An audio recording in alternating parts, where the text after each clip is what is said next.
just shrivels up and So Scott, can you touch the ceiling or? I can in the basement. Actually, yeah, I can touch the ceiling. I can touch the ceiling throughout my whole house because I bought a house from short people. There you go. Nope. Like where I lived prior to here, I couldn't because the ceilings were like not 12 feet, like 11 feet or something like that. They were pretty good. Yeah, because the house was built in 1840, so those are tall ass ceilings. We have crazy high vaulted ceilings at my place. They're super dope. Yeah, I love big ceilings. This one though, granted, I'm in a basement right now, but I can full on palm. Like my feet are flat on the ground and my palm is flat on the ceiling. So, but again, it's a basement, so it's a little different. I can too. I can too. I believe you. No. But the funny thing is, the beam that's behind, you've seen the beam before, right? That's behind here. My brother Eric has to duck when he walks underneath it. So that's, because they're pretty, anyways. Eric is a tall boy. How did the giant's blood skip you? Like, to be fair, Eric and I have different dads, the same mom. But my other two brothers and I have the same dad. Whether or not we have the same mom depends on the brother. So I don't know. I don't. Actually, I didn't even think about it, but the picture you showed me, your other brother's pretty tall too. No? Gary's 6'1". Gary's got 2 inches on me. Yeah. Oh, let me see that picture. 1 sec. I feel like Will was pretty tall too, right? Will is also taller than Gary and myself. Yep. Yeah. Hold on, let me get stuff. Will is almost my height. He was fun to hug. This is my wedding day. So Eric was, I think, I want to say he was like 20 years old in this picture. And so Gary was, it's so funny seeing Gary without gray hair or a beard because he finally grew a beard after me, but he's all gray. And look how friggin' young I look. And they made me take my glasses off. You and Eric look like babies. I know. I'm 27. I'm 27, okay? What the hell happened to you? I know. I'm so old now. I'm 27 and I'm on oxys, okay? Like, I'm like... That's probably why your face is puffier, to be fair. Like, that was the night before this picture was taken, was the night that, oh, wait, no. Yourself? Oh, I am so wrong. No, that's not my wedding. I just realized a picture that says, I'm like, well, I don't wear that at my wedding. This is Gary's wedding. This was 2 years beforehand. This is actually before I met Brittany. So wait, did he get married? How many years before Brittany and I did he get married? Hold on. So Eric is, you said Eric looked like a teenager. He is a teenager in this one. Hold on. I'm trying to remember. His anniversary is 2 days before mine, but I think he got married 4 years before me. I think I'm 22 or 23. And so Eric is like 17. That's what I'm thinking. Welcome everybody to Scott's Memory Lane. Sorry. Eric, what year did Gary get married? What year did you look that degree of awkward? Can you remember which awkward stage it was? That's really good. Oh. I don't know. I don't know.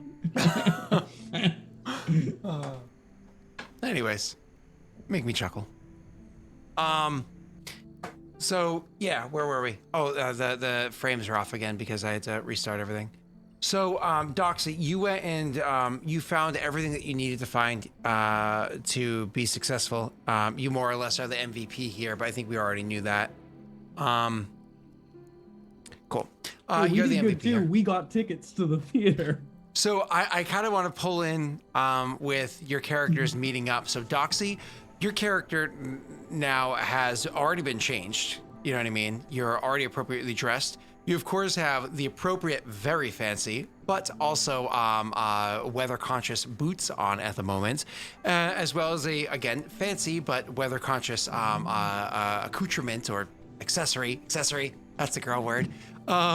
Fashion word, I should say. Fashion word. Called an umbrella. Oh, so nice. And you, hi, Snaga. And you are walking back to them. When you finally... on the door, you can see that Oscar is sitting there. I imagine he's down to literally just his undergarments, sitting and trying to like finish drying off even those are sopping wet. And Laszlo's there. She comes walking in looking The two of them, I imagine, are happy to see you, and for some reason, there's a disconnect in my image. So, Doxy, I'll let you take it away while I fix myself. All right, gentlemen, I have very good news, and I just toss a parcel over to Laszlo. I was able to get very rare, very exotic perfume, and I got us all tickets. Yeah. I'm here, don't worry. Okay, I got us all tickets to the theater Oh. for free. We should have known that was going to happen. So we got tickets to the theater. Now you can go purchase dates. What? Why would we? Are you supposed to take a date to? You're supposed to watch a movie. Why would you take a date? A movie? What's a movie? Is that what you call it? Where you're from?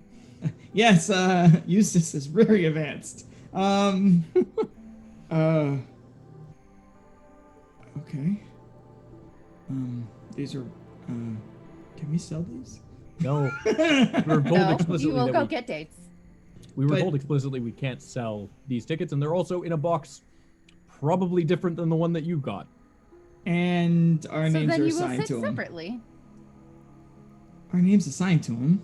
Yeah, names are assigned to them. They will only check your ticket at the door. They will not check to make sure that you're in the right seat as long as nobody comes looking for their seat. I don't think I can pull off the name Crescellin. But your date could. You have a very good opinion of me. What? Okay. How do we buy dates? Like the Oscar. Hold on, why are we buying dates? I still don't understand that in terms of... Like, why are we not just using one set of the tickets and just taking the loss on the gold that we spent on the tickets? You will get dates. Why? Why would we do that? What's the reason? Just walk me through it. Firstly, it never hurts to have friends. Secondly, you all could use a pretty girl or young gentleman on your arm, depending on your preference.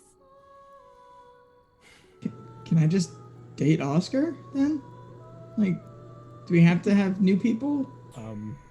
We need to make connections. But if we're buying people, that's not really us making the connections, that's them making the connections. Do you know how valuable it is to be in with the working women in an area? Yes. No. It's very valuable. They know everyone. They know secrets. If you think that I can extract secrets from somebody, you have way too much faith in my ability to communicate. You can make friends with them. You can introduce them to me. I can make friends with them and extract secrets from them. Aren't you already in that community? Why do I need to introduce them to you? Ooh, I am she's not in that community, to be not. clear. Yeah. In that community. Then you are asking us to buy very different dates than what I was hoping you were asking us to buy. Wait. So, out of game. What do you mean? Then? Go He is to a saying brothel and brothel. get horse. Oh. Yeah. I don't And- want a brothel sprout. Just to be clear, Oscar genuinely thought that you meant like go hire a jewel. And he's like, we don't have money for that. That's why he was panicking. She's like, no, get the discount. You know, Walmart, Yeah. Walmart, Jules. Yeah. I think if the Cubic zirconia. Understood. That's very like different that. than what I thought. I was thinking that we were going to have to spend a lot more money. we than only we have just 2 spent. tickets. Yes. We only have 2 tickets. Correct. Well, So then only one of whichever us- one of you is feeling more charming will get a date. The other will stay with the carriage. I'll stay with the carriage.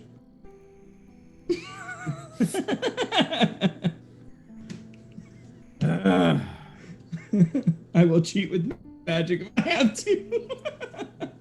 Oscar just stands up, and he's still like genuinely in his underwear, and just pokes his head out of the carriage, like just looking, you know, very fit and whatever. Just looks around and just says, "Where would I go for this?" You know where you would go. No, I don't. What's Scott? In Aurorum, are brothels marked by anything distinct? I mean, there would be, of course, but what kind of marks would be depending on the culture that they're in and what kind of services and whatnot that they offer. And once again, this is offbeat again, and I don't know why, but deal with that later. So you are, yeah, it would be. You would be able to figure out what it is, and honestly, even these half-wits would be able to figure it out pretty quickly. I promise you, you will know.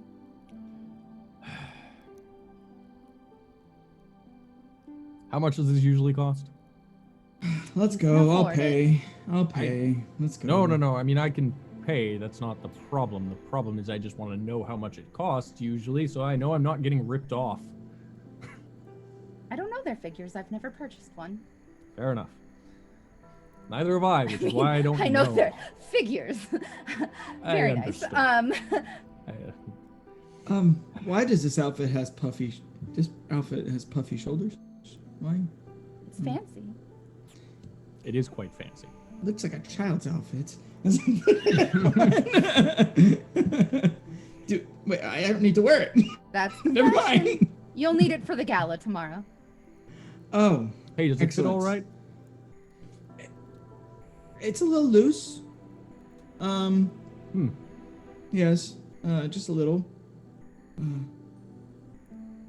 It's kind of long. We can go get it tailored. If it looks fine, it's fine. It's probably, if it's a, I'm assuming, Chriselle, that you didn't have them adjust it there already. It's probably designed to be tailored. Oh. That's what they do with the military outfits. They all come heftier, and then we take them in as appropriate for the individual. I mean, you did just buy the pre one, right? Or did you give? Yeah, I thought you said you gave sizes. Yeah, I gave somebody. Okay. Yeah, but the fact that didn't you're make saying you. that it. They didn't make it. Yeah, They didn't make it for, They would just give it cuff- tailored. Yeah. Cuff the bottom, and they're like, it's good. It's like going to Men's Warehouse versus like going to a proper tailor. You know what I mean? Like, it's good, it's just not the best you could possibly get. I enjoy But you my said men's that health. they could take Me an too. hour, and I was like, Clearance? "I'll wait. I'll do it." Yeah, they said if we go in tomorrow, they can tailor it for me.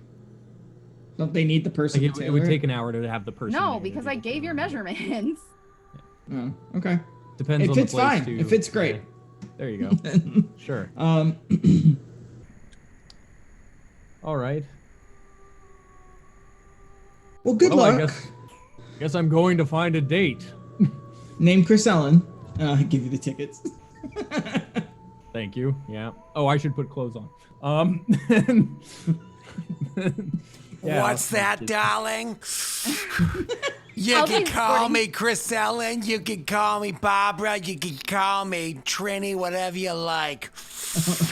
Oh man, I totally I'll thought be you were gonna your take girl that. for you. We're Don't gonna you try worry and- about we're gonna it. try and do Did you really miss? You missed the joke. Chris Ellen, Chris silent, Chris screaming, No, wasn't here for that.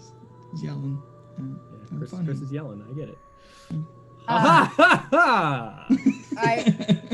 No, you I get have you the don't get that from me. pleasure, by the way, of escorting the Lady Isaac herself this evening.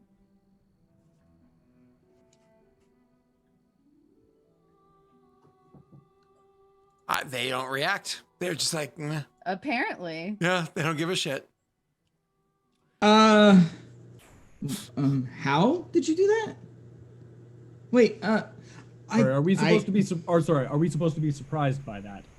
I'm not used to being surprised by you doing something generally outstanding. like getting us suits and access to the theater and everything. Well, we did one thing. We did All do in a one day's thing. work. Does the perfume smell good at least? That's why she's putting her hair over her face. She's like, I put some here too. I like open it for. I'm like, can you replace the seal if I open it to show you? I have Legerdemain. You do have Legerdemain. I probably could. Scott, would that be acceptable so that I could show him what it smells like? Yes, but Doxy, since you're doing this for him, can you do me a favor? Yeah. Roll me a dexterity check, just for funsies. No, stop it! Don't spill it on me. Well, if she rolls 3 ones, we have a chance. You know, I just roll. Pretty good. That's pretty good. Yeah. Oh, it smells Oh, there was a result? 14. Yeah. 14. Oh, okay, cool. Smells exotic. Here. Should we just tell you the results in the future? Oh my god, a 19 Leisureman to put the seal back on. It smells really good. You know what? Here, take a little bit for yourself and I'll reseal it. Cedar lily cardamom. It's an ambergris model. It should last for a few hours. It's nice. So, is this the gift for the birthday or a gift for tonight? The bird. How does that work? Okay. Since you're staying here, if you could wrap this, you're good with paper, right? I will try. Dexterity check. I have all night, Scott. It takes 20 hours. Have you ever smelled a broken bottle of perfume or cologne? Yes. No. How do you break a bottle of cologne? It's like the densest, Yeah, Right. broken If you- bottle of cologne.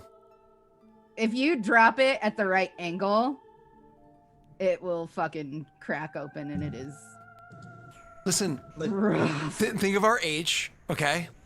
My older brother wore Drakkar. Oh golly. Oh God, my dad wore. Ugh. But think of our age. You know, it makes sense. He thought back when he was like a teenager that was good. Because, you know, that was the 90s and whatnot. And, It was good in the 90s. I mean, I don't think it was ever good. I think it was just acceptable in the 90s. It was good in the 90s. Scents have come a long way. I just... okay. I want to buy you a bottle of that now. What is it? I just think of that what's that song, Area Codes, where he's like, if you smell like you've been at work all day and Drakkar, please put your hands down. Like, oh God, sorry. Anyways, yeah.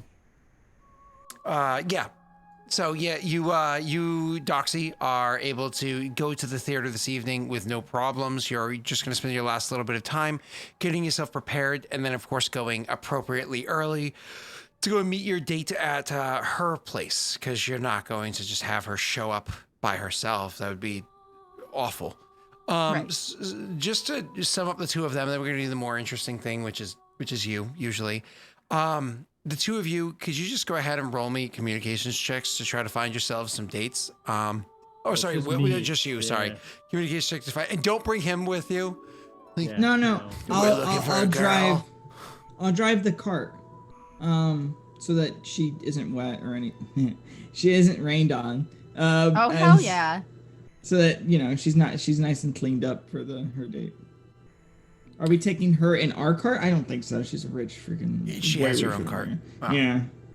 Also, everybody, again, I'm sorry about the frames. I keep getting things like 45% of your frames dropped and stuff like that. It's pretty intense right now. It's got to do with the internet because, in the world, because it rained pretty intensely earlier today, and it's been kind of like off and on that way. And as Joshua just said, there's a hurricane rolling up from the south. Actually, two of them technically, but one might not come this way. Anyways, so sorry about the drop frames. I do apologize. Back to the game. So if you roll that for me, please. Yeah. Man, you guys are just having me do communication checks this whole time. 11 is not terrible. I am gonna luck this though, because I need to bring someone who's at least fancy enough that it's not gonna be fucking weird at the theater.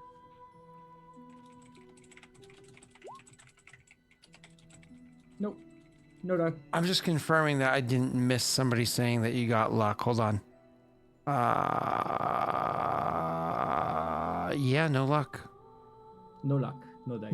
No dice for you. I'm sorry, man. That's okay. 11's fine. Okay. Cool. 11 is average, which I don't know. Feel like In a that's big fun. city, I feel like where like nobility hangs out and stuff, I imagine like- that's probably a pretty good hooker. It's not popping up on stream. I think this needs to be redone. I'll have to fix that really quickly. I'm just gonna switch the overlay for a second while I fix this. So yeah, 11 is not great by any stretch of the imagination. It's also not terrible either.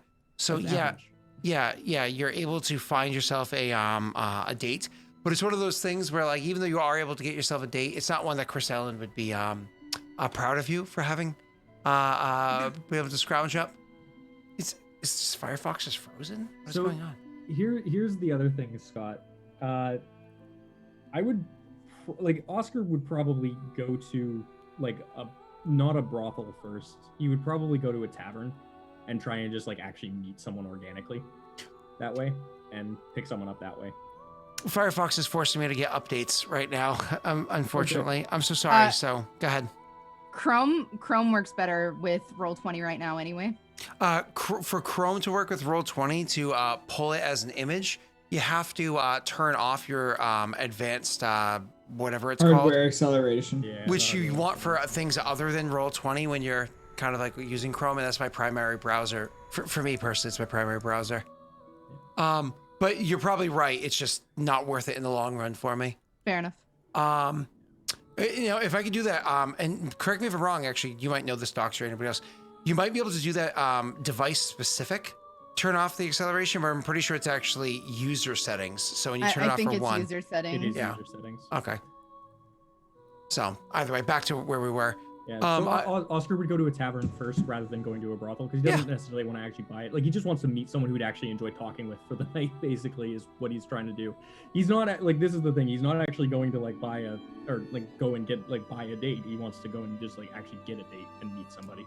When you go to this event later on, are you going dressed as the military man that you are? Like, hey, I don't Yes. need to dress up nice. I have nice clothes. I'm a military man. Military, yeah. My nice like my military dress, military clothing. Cool. And I actually will be bringing my just my sword with me in its hilt for weaponry in terms of appropriateness, because in terms of Perfect. approaching it more that way. So When you I need a nice person that I can talk to. same like idea. It that. doesn't have to be a brothel then, since we of course changed it a little bit right there. You can easily find somebody that would gladly be a date with a master venator that's inviting them to take them to a. So it's one of those things where you're at the bar and you have a couple of drinks and you. It's been a long time since I've had to go and flirt with some girls. I really wish I had a wingman. You know what? Didn't need Laszlo here for this. Nope, maybe for the best. Yeah. And so you go and you have kind of have some conversation, and it's one of those things where you approach the group of girls and you offer to buy them all a drink, and you have some conversation with them, and you're like, you know what? It seems like a nice enough person. It's not like I'm using them. I kind of am, but it's not like I'm being uncouth. Let me see if they'll come to the play tonight. And oh my God, I can. Oh, isn't that starting in an hour? Oh God, okay, I'll go get ready. And so they'll go in because they know where it is that you're not just like, oh, I'm inviting you to a play. Oh yeah, we're gonna go see this show. And it's like, oh, we're not going to that theater. We're going to that one. I need a minute. And so it's one of those. Can I just meet you there?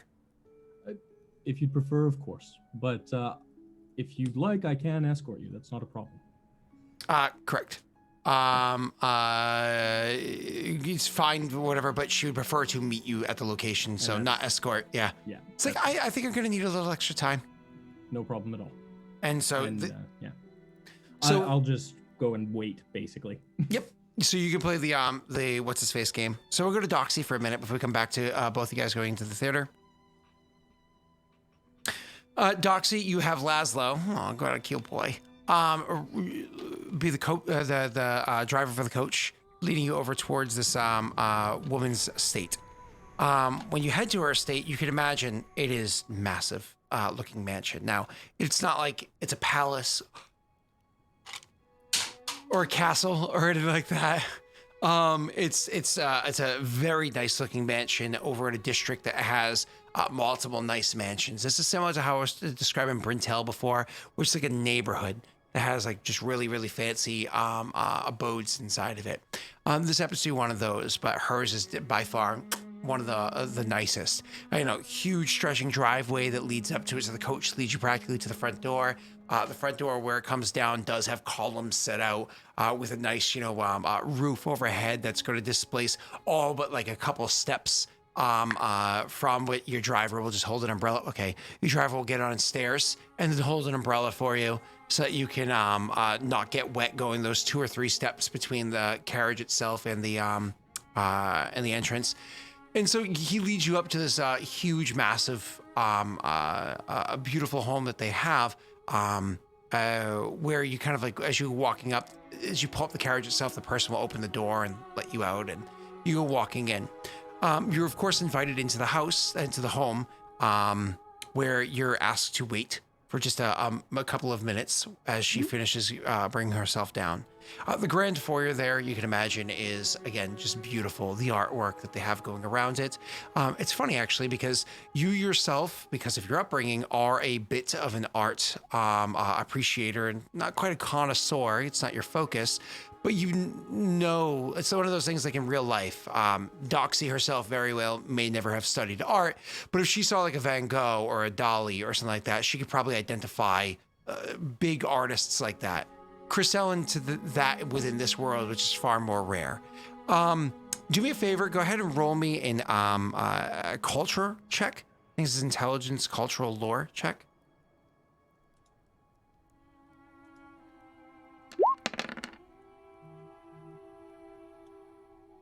I keep feeling I'm hearing vibrations like a cell phone. Is this somebody else's cell phone? That just happened to me, but that was the first time all night. I think maybe it was somebody else's earlier. Yeah, I was gonna say you're like buzzing. Yeah. I am? No, Scott. Like if we all stay quiet, you'll see the sound box will go to him. Yeah. No? Or stay on me forever. Yeah. I was like, it's not me. But I keep looking down at my phone, like, is that me? No, it's not me. My apologies. Continuing. So, looking around at the various bits of artwork that are there, you can see not only that a couple of iconic painters, as I had said beforehand, but also some of the scenes themselves that are being depicted. These are locations that you personally have visited. And then there's one thing that kind of catches your eye. Again, in the art world, there's a few pieces that will stand out as being like, or a few artists that stand out as being like, oh my God, this is like an incredible piece. Mm-hmm. It shouldn't be too much of a surprise, though maybe it catches you off guard for half a moment, seeing that she has a piece of art that you would imagine is priceless. This one painting, if sold to the right buyer, could easily set up you for generations. You know what I mean? It is worth tens of thousands of gold easily. So yeah, you kind of looking around, you're taking that in.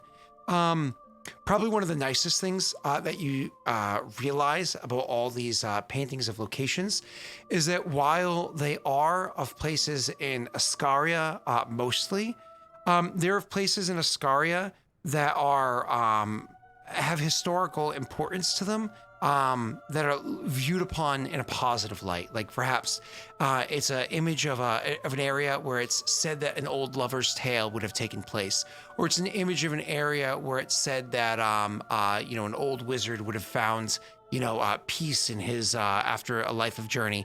Nothing that would have any questionable thoughts or whatever kind of come up from it. No creepy lore, I guess. I'm lost for words. My apologies. Anyways, so you're kind of like looking around and taking this in when eventually she comes to the top of the stairwell that leads down into the foyer. It goes without saying that she is dressed absolutely exquisitely. I mean, she is somebody of Ascarian nobility, somebody who has close ties to them, and so of course should be at the tippity top of fashion. Coming down in the most seasonable, the most elegant of gowns as she makes her way. Saying that, however, it's not like she herself is the most gorgeous of people you've ever seen. I mean, one of the things that makes Chrysalin stand apart as being a diamond is that she has the fortune to not only have been trained to be graceful and to be have a way with words and so on and so forth. She also is just genuinely good to look at. You know, she's very easy on the eyes, if you will. Fashion just enhances that several steps more. The woman coming down the stairs is not as great, as blessed as Cressellin is. So the fashion is kind of what she wears to prompt up the rest of that. I mean, she's perhaps maybe even a bit clumsy in the way that she's making her way down those stairs. You can imagine that events such as this, where she's wearing heels, you can hear the clacking, you can see the motion of the legs, are probably not her forte, despite a young training. She seems to walk a little bit more clumsily than you would expect her to. I would meet her halfway up the stairs and take her arm and lead her down. Did the bot shut down, by the way? Because somebody said no bot. You didn't restart it. It's right here.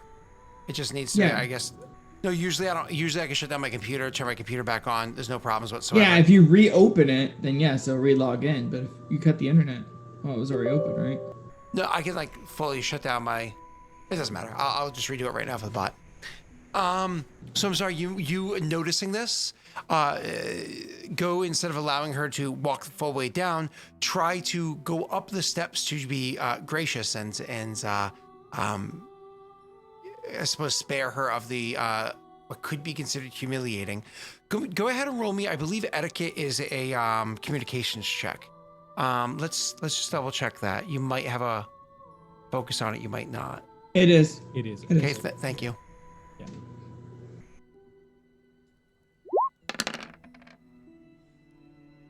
Jesus, and I froze. So you know, You did. Yeah. everything's broken on me today, guys. I'm so sorry. That's okay. My plan of sabotage has worked.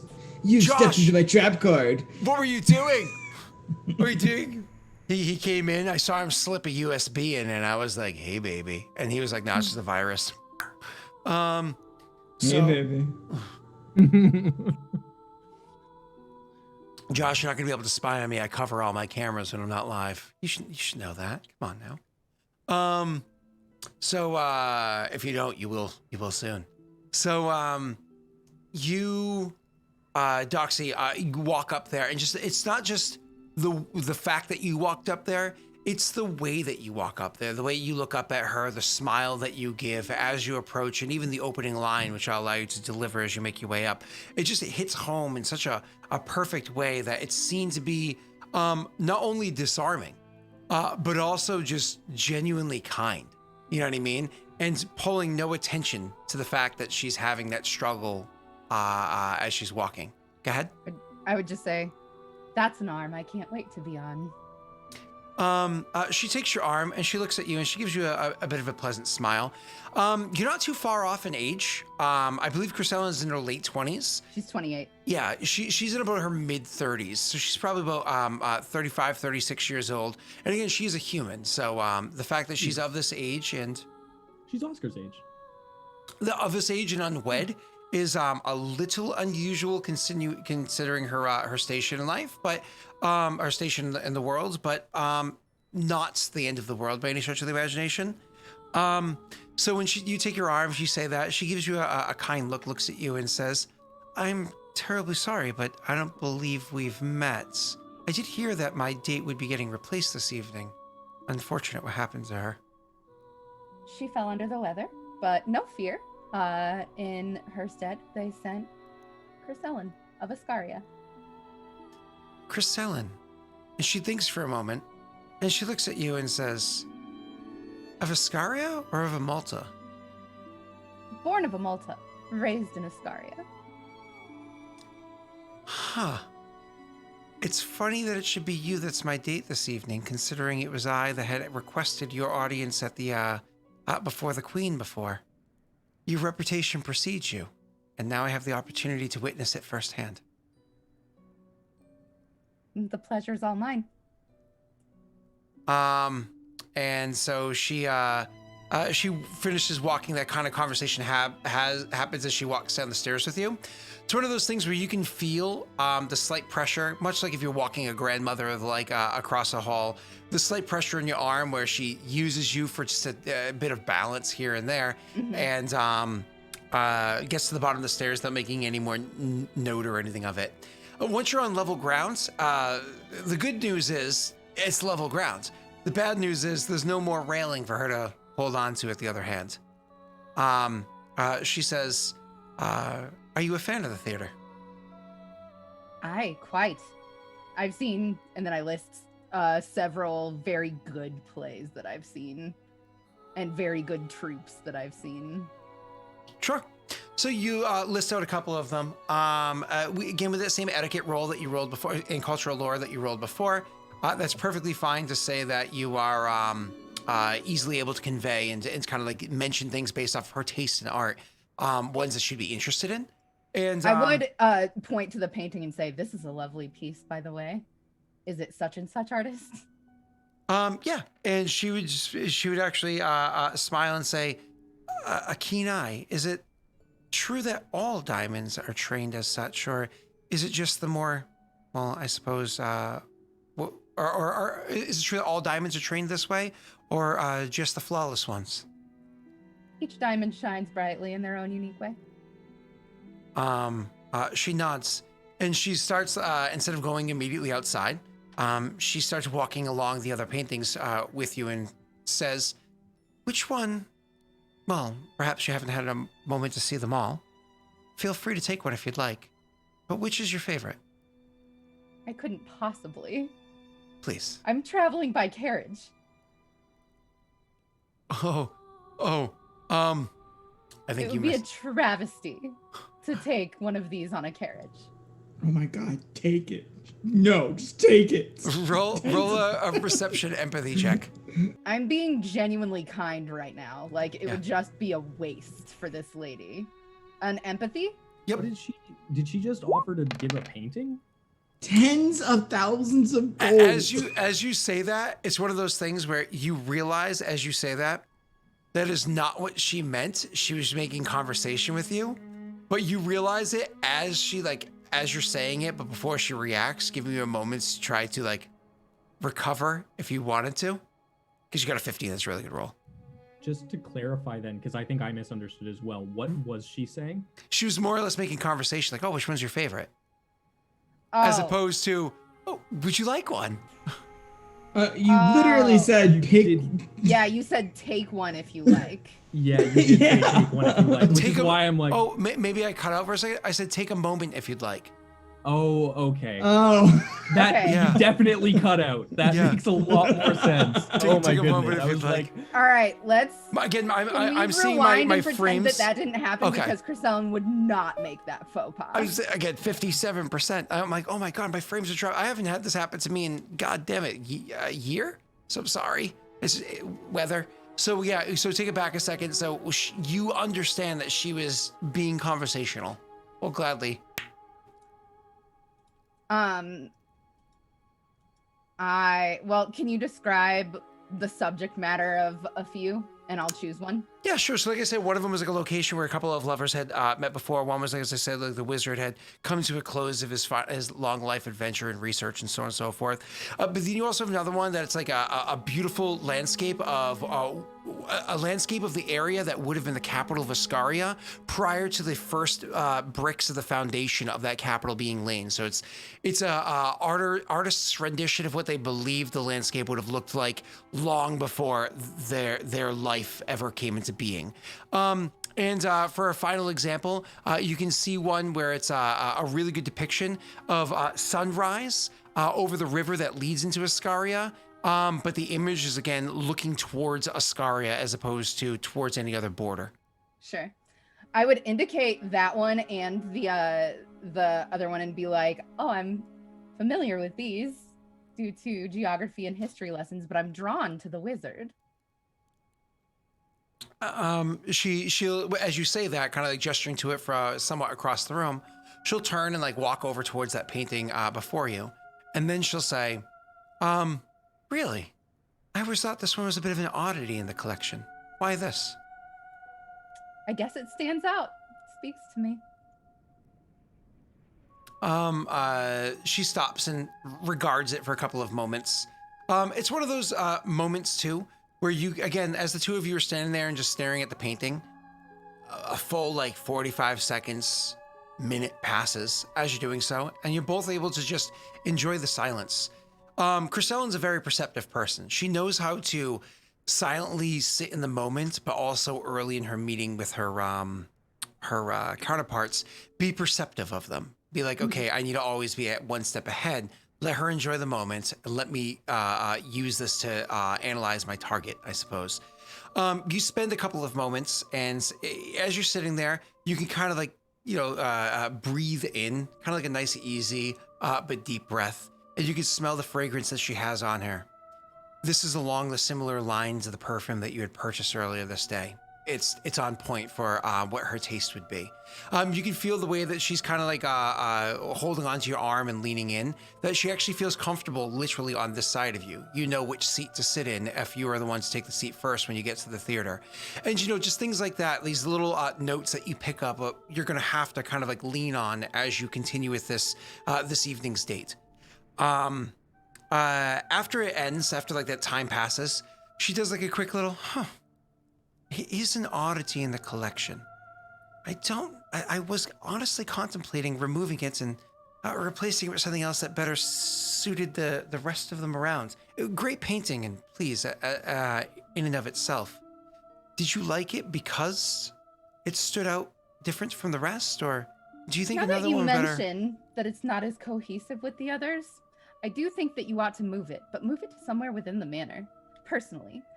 There's a beauty and a grace to age, and I love the wisdom of a wizard. She when you say that, she stops and like kind of like halfway what you're saying, she turns to regard you and like look at you fully in the eye, to regard you as you're saying this. And she does say, perhaps moving it to somewhere else in the manor would be nice. I can imagine a few locations. The library or the study might work well. If the evening doesn't end up being too late, if there's no interruptions due to this crazy weather we're having lately with the performance, perhaps you can come by later on and help me select a location that you think might fit well. Absolutely. I have an eye for it. She gives you like a warm smile, and she says, and I suppose to the performance we should get, I wouldn't want them to be waiting for our arrival before they start. Whatever the lady wishes. And she'll walk out with you. You think to yourself for a few moments as you're walking out, would they wait for her arrival to start? No, they wouldn't. That was a joke. Okay, and it's one of those things where you walk out with her. When you get outside, you guys actually, one of the things that I suppose it wouldn't really catch you off guard, but a little personal pride note. As you go up to the carriage that she has to transport you across town, two things stand out to you. One, your carriage is actually a better carriage than hers because not only is it just as fancy as hers is, yours is actually specifically designed for going cross country, whereas this one is designed to go cross town. Different importance or whatever, but it does make you go, good, I didn't look like trash as I rolled up in this place for the carriage that we had acquired. And two, you really do need to get a dedicated driver because the way that man got out, came around to open the door, how well he held the umbrella and every aspect of the delivery, it's something that you just really, really enjoy having your entire life. And Laszlo is a horrible substitute. I would flip him a gold coin. So you tip the man at the beginning of the evening, even before the end of it, which tells him, be on your game because there's more to come. And so, of course, he will very much intends to be. So as he does that, he takes the coin, and it's not one of those things where it's, oh, thank you, madam, thank you. It is, he takes it, and it's like gracious, almost not addressing the fact that it happened as to be respectful to the fact that it happens, And the door is shut behind you, and the ride is incredibly smooth. Because again, when Laszlo's driving, he hits every goddamn pothole because he's not used to, driving around in Boston. Excuse me, I can't see over the horse head, okay?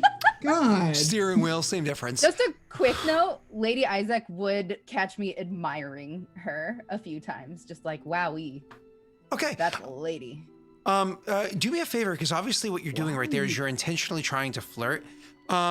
You can, that's actually a seduction roll. I don't know if you have focus in seduction or not. No, my next level, I was gonna take it. But that's a communication, right? Yes, ma'am, it absolutely is. Okay. Do you want to attempt to luck die that roll, or are you fine with your 14? Because let me pull that back up. You guys can also see the chart too. What do you think, boys? 14 is not that great for Chrisellen. 14's No, I above think- challenging, below hard. I think this is important to get the invitations.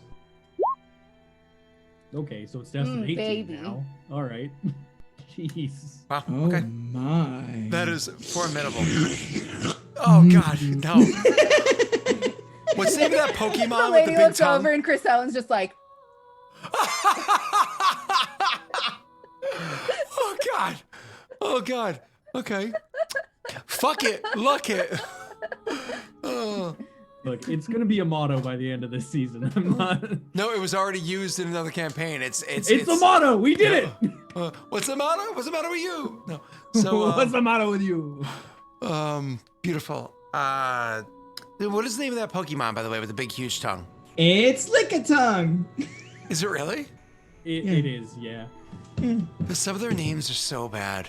I mean, to be fair, Some coughing. No, I Some?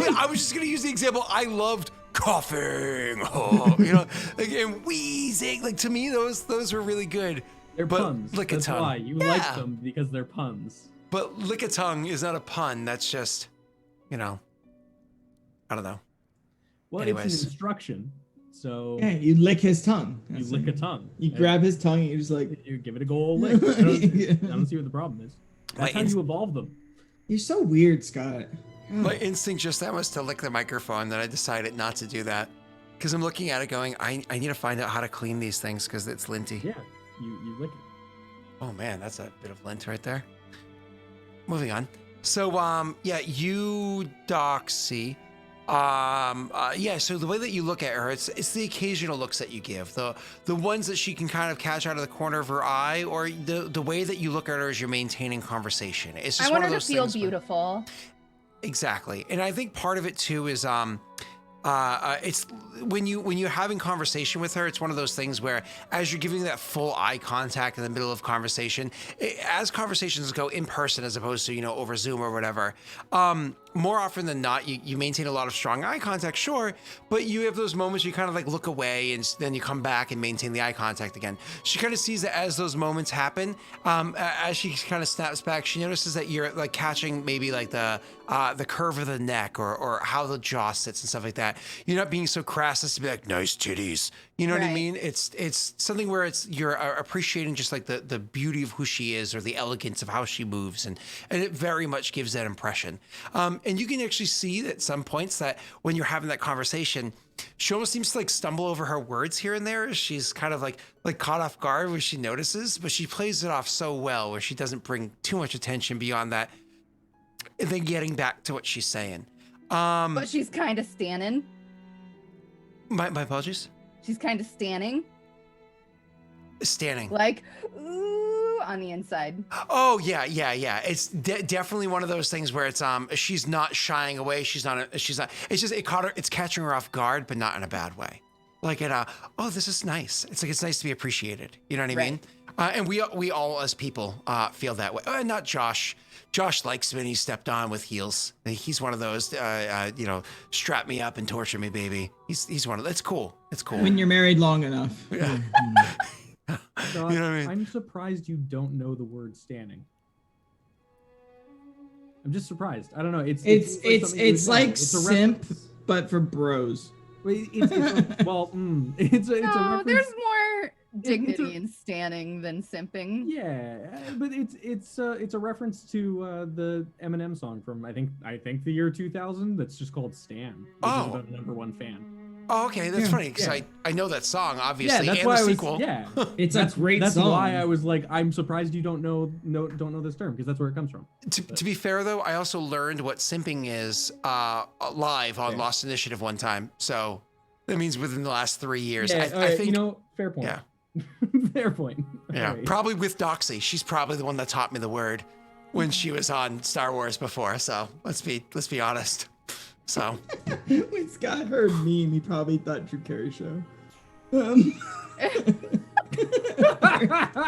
excuse me, when somebody explained to me what a meme was, I was like, you mean like memetics? And they were like, yeah. And I had to be taught the word. Don't get me wrong, but I had to be taught the word, but I already understood the concept from Richard Dawkins, The Selfish Gene.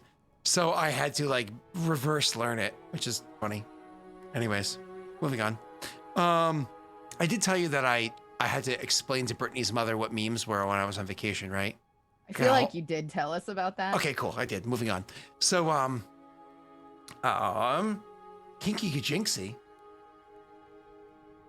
Okay. Yeah, we've been making up show names in chat this whole time.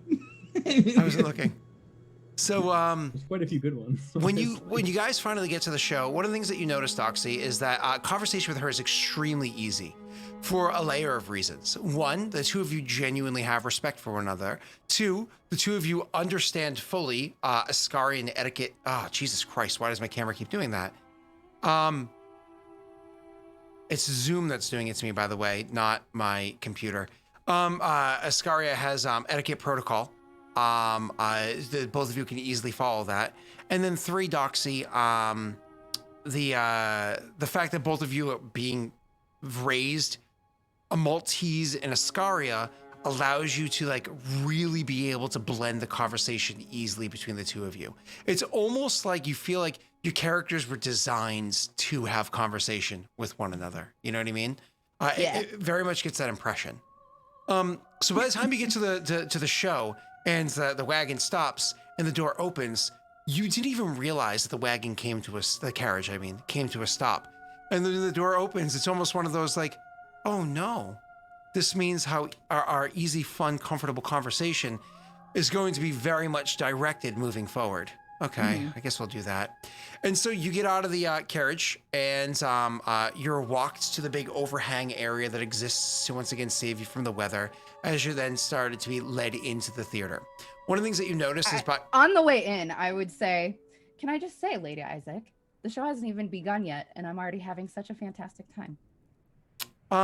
She would look back at you and she would say, I do have to say this evening is going far more delightfully than I ever could have hoped for. And you know that she's being genuine. As you go walking inside, you notice two things. One, she doesn't need a ticket to get in there. By no means do they ask her for her ticket or whatever. People just say, oh, my lady, please, this way. And you are personally ushered with an usher to be brought to the booth where she clearly knows where it is. And two, you see Oscar standing outside, dressed well in his military garb that is like well pressed, so on and so forth. You don't need to worry about Oscar. He knows how to clean up. He was trained how to clean up well. So Oscar looking clean, properly shaved in all the right places over there, unfortunately waiting for his date. Do you gesture or make any note towards Oscar, or maybe just a little smile and then move on? A smile and nod that she like not making a big show of it, Yeah, right? Like the Lady Oscar just Isaac smiles may or and may nods not to have you. noticed. Doesn't Yeah. matter if she did. Yeah. Oscar just smiles and nods back, taking the cue. Cool. So you and her go walking into the establishment, and like I said, you are lit up. It's one of those things where even when you smile and nod at him, because you're again well timed, so on and so forth, you know that she knows other people here. You catch Oscar's eye at one of those points where she kind of like has that similar kind of like tug on her arm as her attention is being pulled elsewhere. You can like feel her attention being pulled elsewhere through like just the way that she's kind of like applying pressure. So she's saying hello to somebody, you give him that look, and then she draws your attention to them and says, oh, please allow me to. And at this point, Doxy, what I want you to roll for me really quickly is one more etiquette check, just as you're kind of like making your way through the crowd of the other people that she's going to as you go up towards the box. That'll do. Oh, okay. All right. Let's Your go with second degree of nat 20 success. of the night. 22. Jeez. Unless you gentlemen think that there's somewhere else I should. I mean, this is a scene. Like, being in the theater is a scene. It may actually genuinely be valuable to take a look at the ones that give you benefits for the entire scene. Okay. I will say that you are Jesus Christ. It's a little successful, crazy. That's a crazy roll. Yeah. It is a crazy roll. Is this, out of curiosity, guys, is this exploration or role playing? It feels more like role playing. I mean, I would say that it's role playing because you're having a conversation with these people, so on and so forth. If you have a really good reasoning, Doxy, that you can use exploration because you're also talking to other people of nobility or importance or wealth here. And again, I do want to remind you, Docs, that this city that you're in, this which you have barely even had an opportunity to explore yet, is not meant to be like, these aren't just citizens of this place. This is again like a Las Vegas. Yeah, there are wealthy people that live here, but mostly it's people that come visit here. So you have people from all over. I mean, thematically, I would argue with a flourish and try to give that boon to her. Like you're doing it for her, right? To pull attention to her and not necessarily you, but... I'm going to look down at what Josh is trying to suggest. Because he's with the saying flourish, roleplay. It's an exploration. It's exploration. Oh, okay. But it seems more of a roleplay one, to my opinion. Yeah, that's fine. I kind of agree with you. Oh, wait, Yeah, wasn't there... Absolutely. Wasn't there That one of is the what I would books do. a combination stunt, or was that only for combat? I thought there was a combination stunt at the There bottom were of the other book. combination stunts, Is it the but companion book at the bottom, I think? yeah. Or is it the other book? Do you remember? It might be at the It's companion. companion. It's companion. Let me take a look. Yeah, let's look and see what's there to see if we can help Doxy out. Man, I can tell that my internet's slow when I clicking things in Discord and it's lagging. Stunt packages. Stunt packages are what they're called, and they're on page 120 of the companion. I think they go beyond that as well, but they do. Those are combat ones. There are role-playing and exploration ones. So I'm not sure if you're familiar with these doxies. So the whole idea is more or less because you have so many fucking stunt points, you combine two other stunts to make something extra happen. It's really cool. Like lightning disarm, you know. So anyways, let's look for the role-playing ones. None of them really Perfect stand comic out. timing is a 6.1. It's stun, silence, and jest. Oh man. So your remark is so sharp and effective, it quiets the whole room, and then a moment later, peals of laughter ring out as everyone gets the joke. Such moments are stuff of legend among social circles, and the subject of your audience will never forget. I mean, that's a really cool thing if you were trying to win over those people to you, which you very well may be, but maybe not necessarily trying to win them over to her. But that's cool because you could just be trying to show her how awesome you are. It's up to you how you want to do that. There's also laugh in death's face, whatever that is. There's also the more the merrier, which is flirt and sway the crowd. Your romantic advances net you more than one potential partner. Maybe not that one. Yeah, I Maybe don't not want to do that one at all. I want all my attention on her. Yep. So optimal search, take point, profile target. I mean, your deep analysis is not only last one, Josh. Sorry, your deep analysis is not only reveals something new about your target, but it gives you an edge to discern its secrets and weaknesses for the rest of the encounter. Whew. That's a combination that makes you wonder an object of your intention. I mean, I would if you look down a little bit more, keep them talking. Ooh, hybrid you stunts. Yeah, if you use keep it talking, it's kind of like she could be guiding her to the entrance so that like the crowd isn't in her way and stuff, but they're still kind of mingling. I like that. All right, let's do that. So you managed to engage enough. You managed to be engaging enough that no one notices or tries to stop you edging closer to an exit, objective, etc. While this stunt package usually occurs out of combat, it can be useful encounter. Yeah, either way. So more or less keep them talking. Oh, my goddamn camera. I don't know why it keeps doing this. Because it's not stopping anywhere else but here. Let me see if I can fix it this way.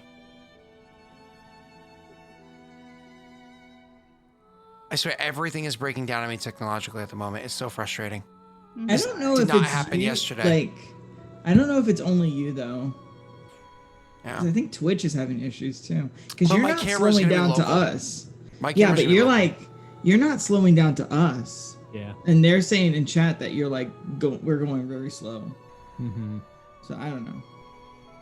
I mean, CPU, don't get me wrong, it's not light, but it's at 40 it's at 42%. Spikes up to 57% is the highest I've seen it spike to. It's not crazy, but also not nothing. I'll just have to deal with this later on. I didn't have this issue yesterday morning, but let's keep going. I don't think I changed anything, but so I'm sorry. Doxy, that's a really good one because it allows you to kind of like, as people come up and introductions happen, you with your etiquette roll that you just made there, not only do you give them very polite responses and greetings and so on and so forth, you also give them such responses that are polite and just like it's one of those things where two people come up to you and she's like, oh, can I introduce you to such and such? And you allow her to introduce you to these people that you already know because you're being polite to her. And then you just kind of look at them and you say something along the lines of, oh, it's so nice to see you again. I really hope that your niece is feeling better after that incident. Oh, I'm so glad to hear it. You know what? I'm sure that a gift or something could be sent her way. It's kind of like one of those things, and you just kind of like bring her and like, okay, thanks. And you bring her away, and she looks at you like, wow, not only do you know who they are, you know what happens, you just offered a thing, so on and so forth. You very much hold that attention as you're moving through the crowd. She's doing the intentional slowdown, and you're clearly keeping her attention only on you getting to your seats. And the cool part about doing this is because clearly you showed up to the venue early.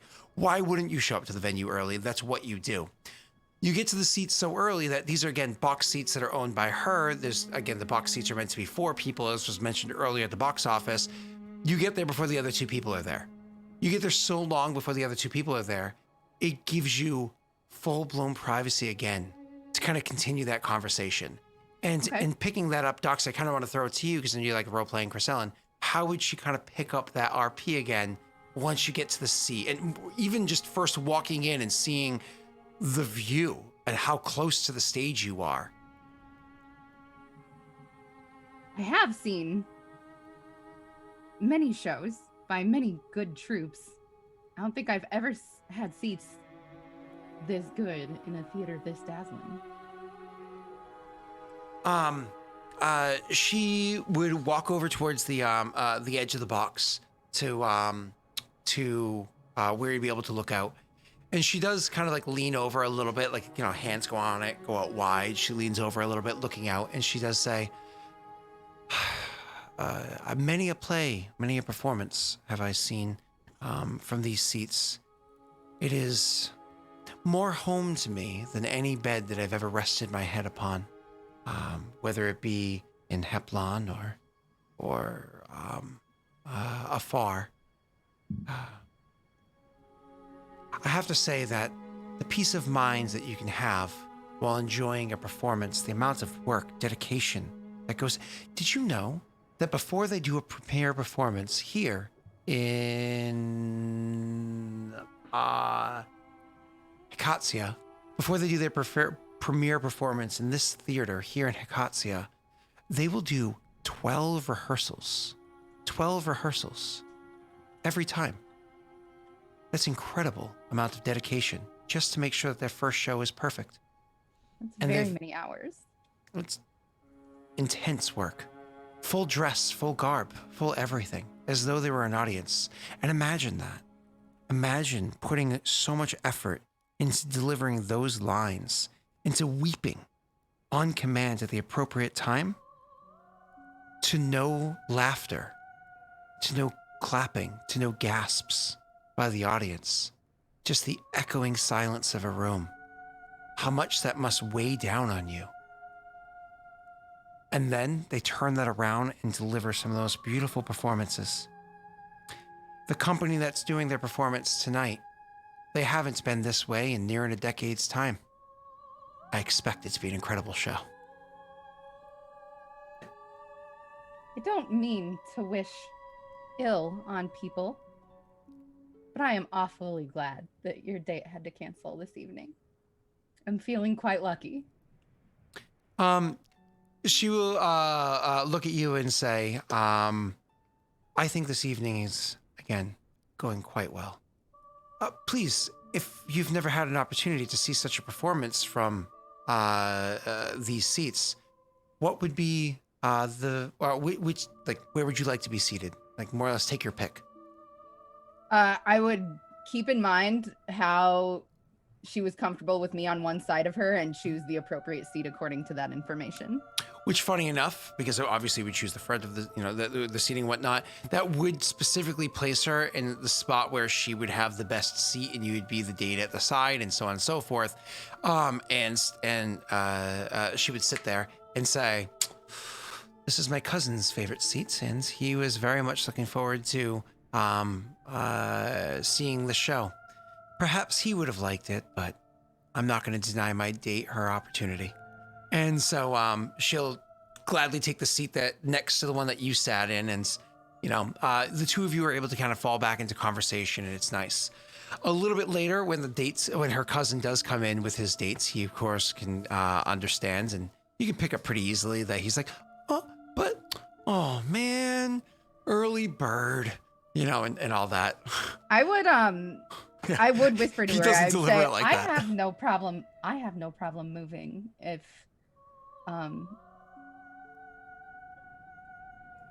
Insert your cousin's relationship name with here. your cousin hinges upon seating arrangements.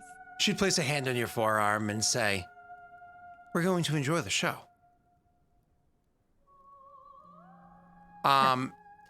So when he comes in, because he's kind of, I suppose, your last obstacle, if you even want to say that, before the show actually starts, and the two of you are able to just enjoy it together and whatnot.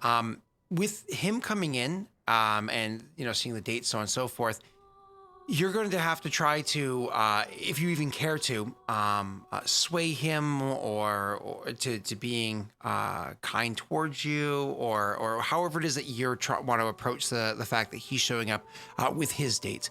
To set the scene for them, he's a gentleman. Her cousin is a gentleman that's probably in his human again, of course, is probably in his mid to late 40s for age. The date that he's bringing in with him is about half that age, which again is not unusual by any stretch of the imagination. The comfort between the two of them leads you to believe almost immediately that this isn't some random person that he has swaying on his arm, or even necessarily the flavor of the week. That this is probably somebody that he has courted for a period of time, and while you see no ring that suggests betrothal, most likely something like that would even be quickly around the corner. You can kind of pick up these cues relatively quickly just with the comfort of them. But go ahead. Sure. Should we just say lovely meeting you? And likewise, of course. Who is it that I have the pleasure of being introduced to? He says, looking to his cousin as opposed to you. I'll stand up and give a small curtsy, and I'll say, Chrysalin Feldspar of Iscaria. Feldspar, are you a jewel? Aye, that I am. He nods and says, my cousin's always had a taste for gem cutting.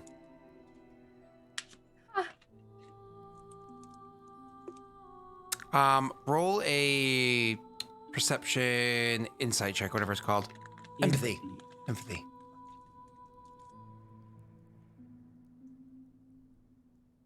Wow, I would really like to.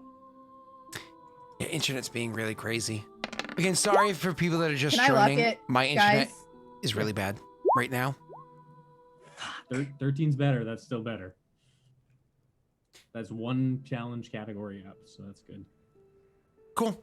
So it's one of those things where you can tell, I mean, you, Doxy, already knew, but the phrasing that he used there, he was pretty clearly intending that to be a bit of a jab at his cousin, who you do know station-wise stands above him, but it's familial, so it's not one of those. She doesn't necessarily have to defend herself because he is stations below her, but nonetheless.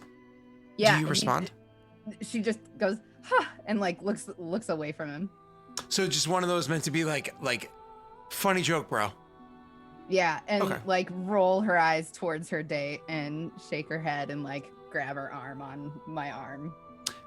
Because of course you are also trying to deliver a bit of a jab in this one, I will have you roll for me. This will be communications. I'm just trying to get the right one. I'm gonna say I guess communications. I don't even want to say etiquette on this one. With flat communication, then? Yeah, I'm gonna allow flat communication because there's no like insult or anything like that, right? There's no, which is kind of upsetting. There's no communications piss off, you know? Yeah. I mean, There's You can use stunt points to enrage people, but like, Yeah.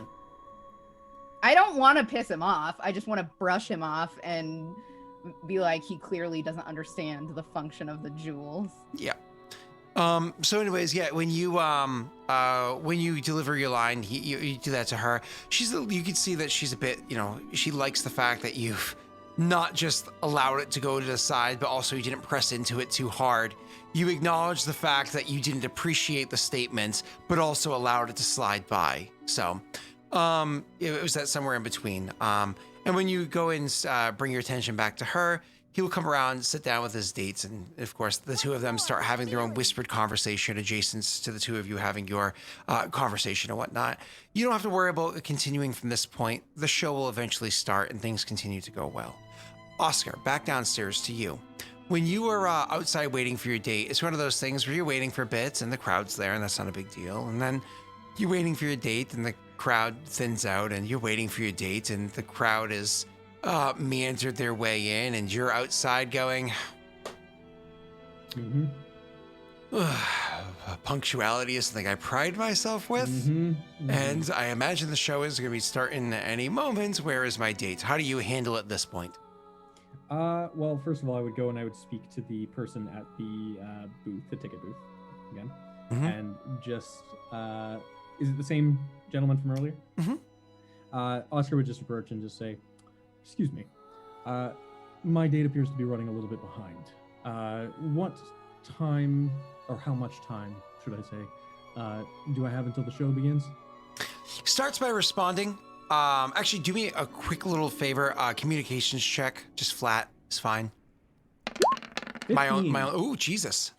Didn't expect that. That's very good for Oscar. Oh, Well, man, it's a- silver tongue Oscar. Woo! Went to a 0 and instead of a -1. Things have changed. So you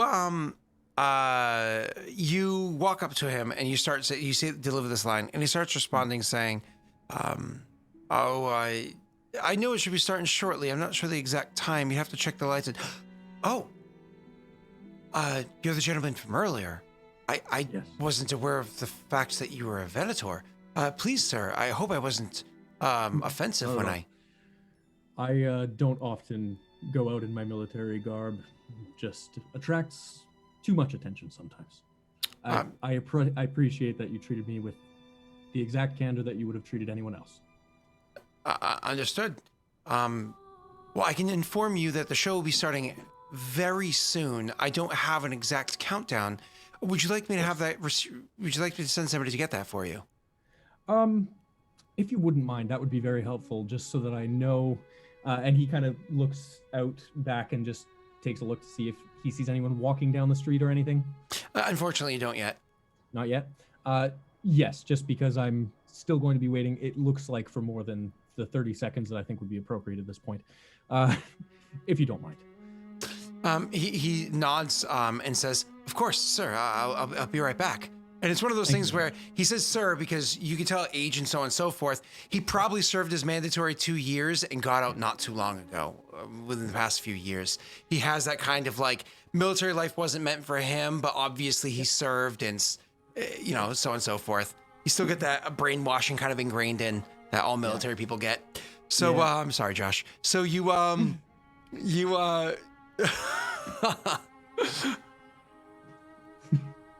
cut the brow. So, So he leaves the the backside, but he doesn't like full on leave. He leaves to get somebody to come over. Like he steps out, asks them to do a favor, and then he goes back in and says, "I'll get a response for you as soon as I can." About a minute and a half later, the person comes back. They come back very briskly, walking each way. They come back and knock on the back of the booth. They inform the guy, and the guy then comes to you instead of going to you directly. The guy comes to you and says, "It seems as though we're at the point where they're starting to lower the lights to inform people they should be grabbing their seats. They're likely starting in less than 5 minutes' time." less than 5 minutes time. If I am late to that, would it be all right to still enter, or would I need to wait till intermission? I will have an usher waiting specifically for you. Thank you very much. I appreciate that. I have to step out into the rain for a moment to just check to see that everything went well as far as my date's arrival. Mm-hmm. I'll be back.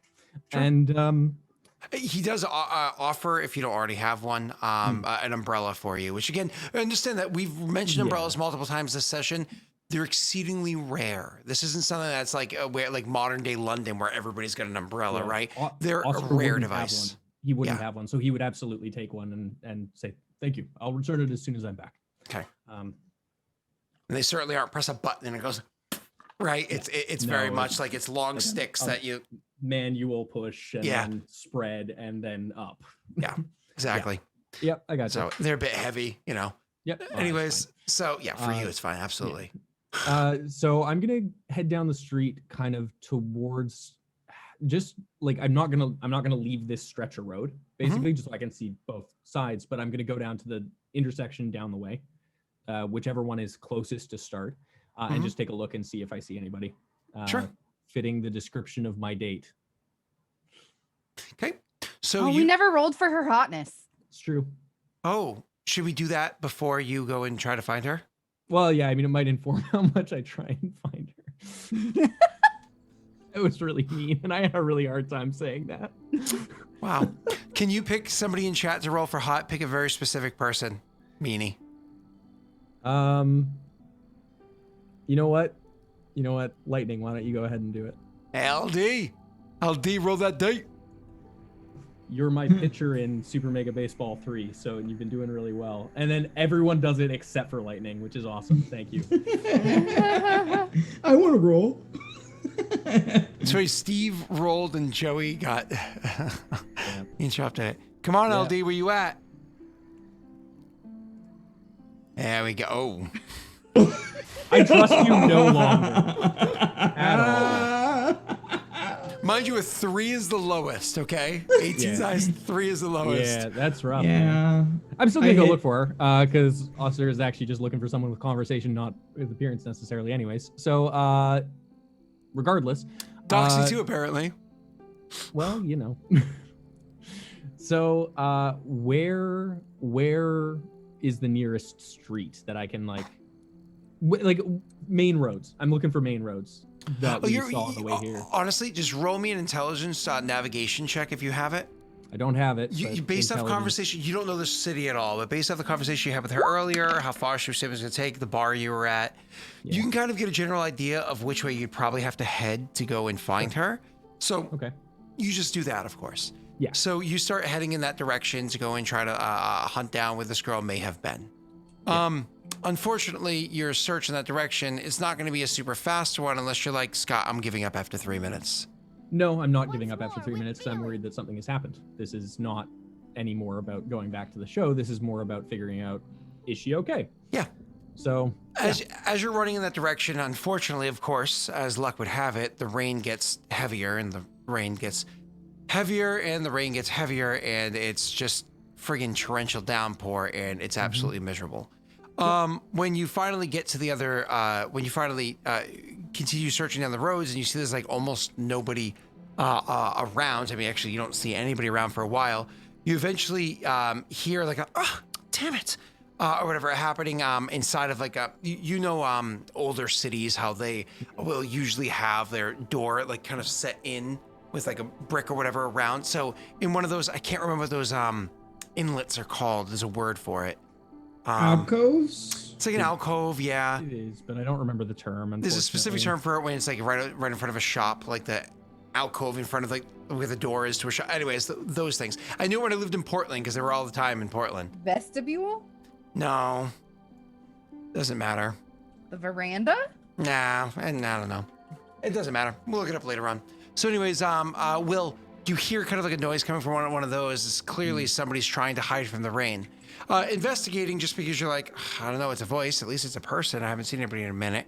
You go walking up and lo and behold, you find your date. And honestly, it's one of those, she's a 7 out of 18. Sure. But she honestly, she's dressed so cute. You know what I mean? Like, she's not somebody, clearly she's not a wealthy person, but she had probably that one outfit that all girls have for that occasion. She really needs it for. You know, my wife has this one awesome purple dress that she got from like forever ago. And every once in a while every once in a while she busts it out. And yeah, everybody has that outfit. It's probably hers. And she genuinely looks really nice in it. And she cleaned up so well. For the fact that she's just drenched. She's so wet right now. She's just sopping, the poor girl. And so when you come walking up to her with the umbrella and you see her and she looks at you and she just looks like, she smiles and just looks a little like sorry almost, but smiling. You walk up with the umbrella. How do you? Yeah. Oscar just approaches and holds the umbrella out over, like, because he's walking up to this. Doors are not really built for tall people in these times. So he walks up, holds the umbrella up, looks like probably a giant by comparison, just putting the umbrella at the same level as the alcove of the door and just kind of says, "We don't have to go to the show if you'd like. We can go somewhere else if you'd prefer." She laughs and goes, "Oh, come on. It wasn't that bad, Oscar." All right. Then to the show. And like, no, I know you didn't enjoy it, but it really wasn't that bad. She goes, "If you're asking me to, I'd go somewhere else with you, sure." Hold on, I'm confused. Sorry. What wasn't so bad? Out of curiosity, just give me the rundown. She laughs for a second and says, "And I thought I was the one that got turned around for a second." The show, I mean, I know you didn't enjoy it all that much, and I was confused half the time. Thank you for explaining those parts to me. The people behind us didn't appreciate it, but I did. It wasn't bad. I enjoyed it. I honestly think I like the other theater better. Yeah. I think I might have enjoyed the other theater a little bit better as well. But well, either way, I mean, it was very sweet of you to invite me, and I really did appreciate it. And I hope it wasn't too miserable of an evening for you. No, I don't think so. Well, listen, I know a place. I know it's late, but there is a place around here that they do serve a good hot cider, and I do mean cider. All right. And so sure. she'll step out from it might just be alcove, honestly. I'm just going to say alcove. Sure. So she'll step out from the alcove into the umbrella, and she'll go to take your arm. And she'll lead the walk. The poor girl's wet. But she'll lead the walk and bring you to a bar where when you go walking in, I mean, it's not that late in the evening, but honestly, the roads are empty, probably because of how bad the rain is. And when you go into the establishment, I mean, it definitely has quiet. that feel. Yeah, it's quiet. Like it's late in the evening. Out of curiosity, in terms of timekeeping, how do establishments usually keep time? I mean, sunrise, sunset, stuff like that. Some places, like more wealthy places, will have huge turning like hourglasses that they might turn for if keeping time really matters. But you can imagine establishments like bars and whatnot. Seems like business is done for the night and they close. You know. Yeah. Oscar would actually just approach the front. I mean, probably not the. Well, no, he probably would go to the bar and order the 2 hot ciders. But he would also just ask, by the way, how long ago did it quiet down about? I'd ask the bartender? Yeah. Well, you know, the theater down the way, you know, and he says the name of the less expensive theater. The theater down the way got out about, I don't know, an hour and a half or so ago, and we had a bit of a rush then, and you know, quieted up, and you know, it's been quiet since. I figure it's gonna be this way until we close up. But he says, you know, "Sir, if you would like, I'll stay open as late as you want." That's. We'll as you go to interrupt, he leans in and says, "I didn't say the drinks are free." Oh, no, of course. I said, "I don't want to interrupt your evening." And he says, looking past your shoulder, I understand. What I'm... Fair enough. How much for the drinks? A couple for what you're ordering, a silver each. Yeah. And again, these are ciders like a strongbow, but served warm. Yeah, Oscar's just gonna give him a gold, and just say, "You're right. Drinks aren't free. Thank you." And he takes it, and he says, like, a classic like military line that you would typically hear, like almost like for Amulta sort of a thing. Yeah. That's something that you would typically hear. And again, you can get the read off this guy. He probably served more than the mandatory.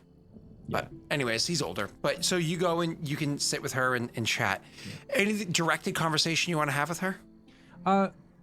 Well, first of all, just for my knowledge, what's her name, Scott? Because Oscar would have been polite enough to ask that right off the LD, what's her name?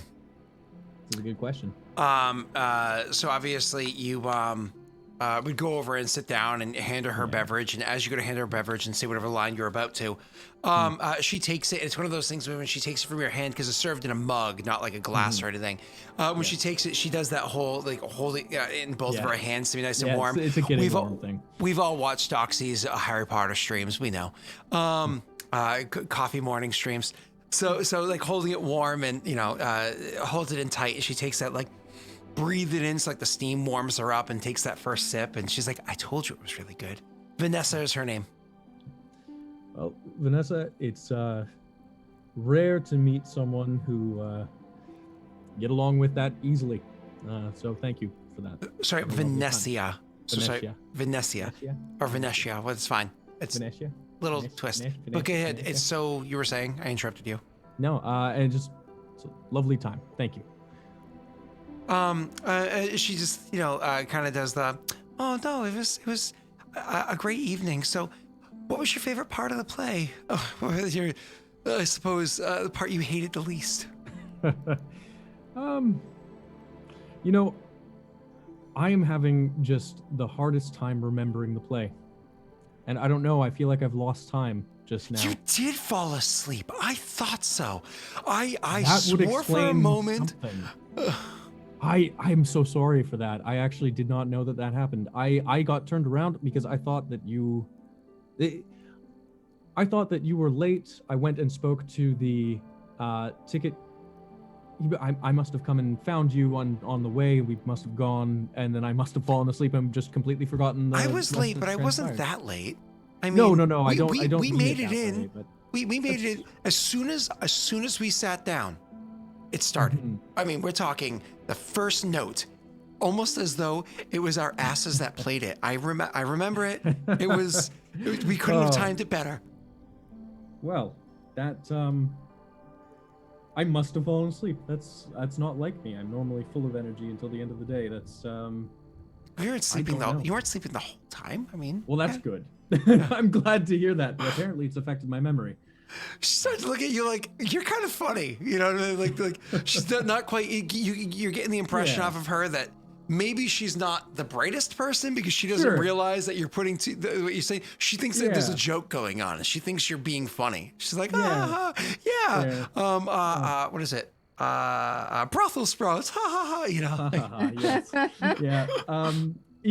Other than that, like no directed conversation. Just gonna basically just kind of have a chat with her. But sorry, go ahead. I want you to roll me a communications check just to sum up this conversation, because obviously you're genuinely confused and trying to handle it.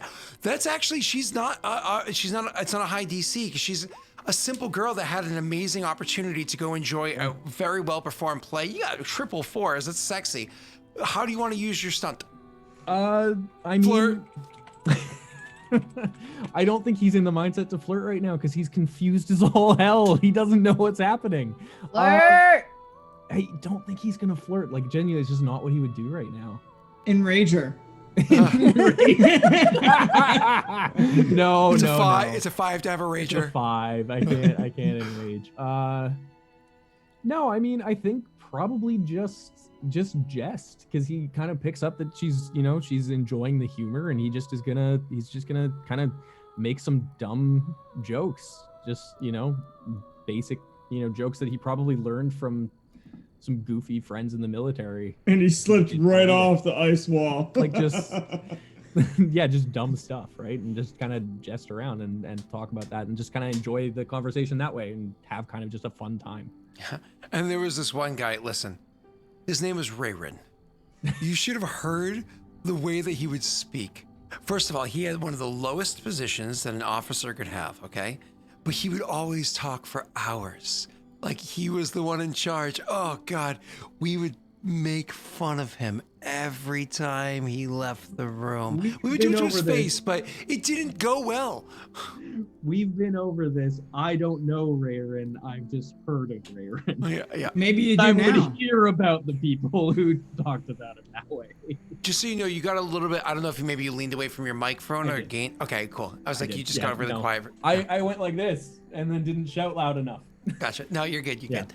So anyways, so you actually do a good job of kind of covering up what it is that you're confused about. And you actually, once you kind of move away from that conversation, you have a fun evening. She's a genuinely fun person. And it's one of those things, if you choose to cap off the evening in such a way, that's between, honestly, your character has this, whatever, but she's like a genuinely sweet person. And it's noted that she genuinely remembers going to the play, you guys laughing and joking during it, you absolutely hating it, and she thinks you probably fell asleep for a while during it, and you think you did too.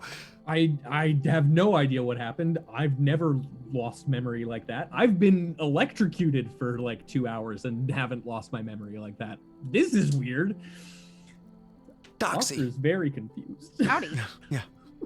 Could you roll me a perception check, please, just for funsies? No Sure reason. thing.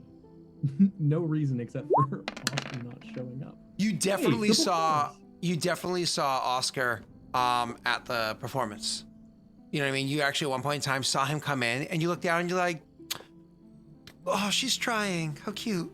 As she comes in and sits down in the area where they sit, and because it's another box seat, you know what I mean?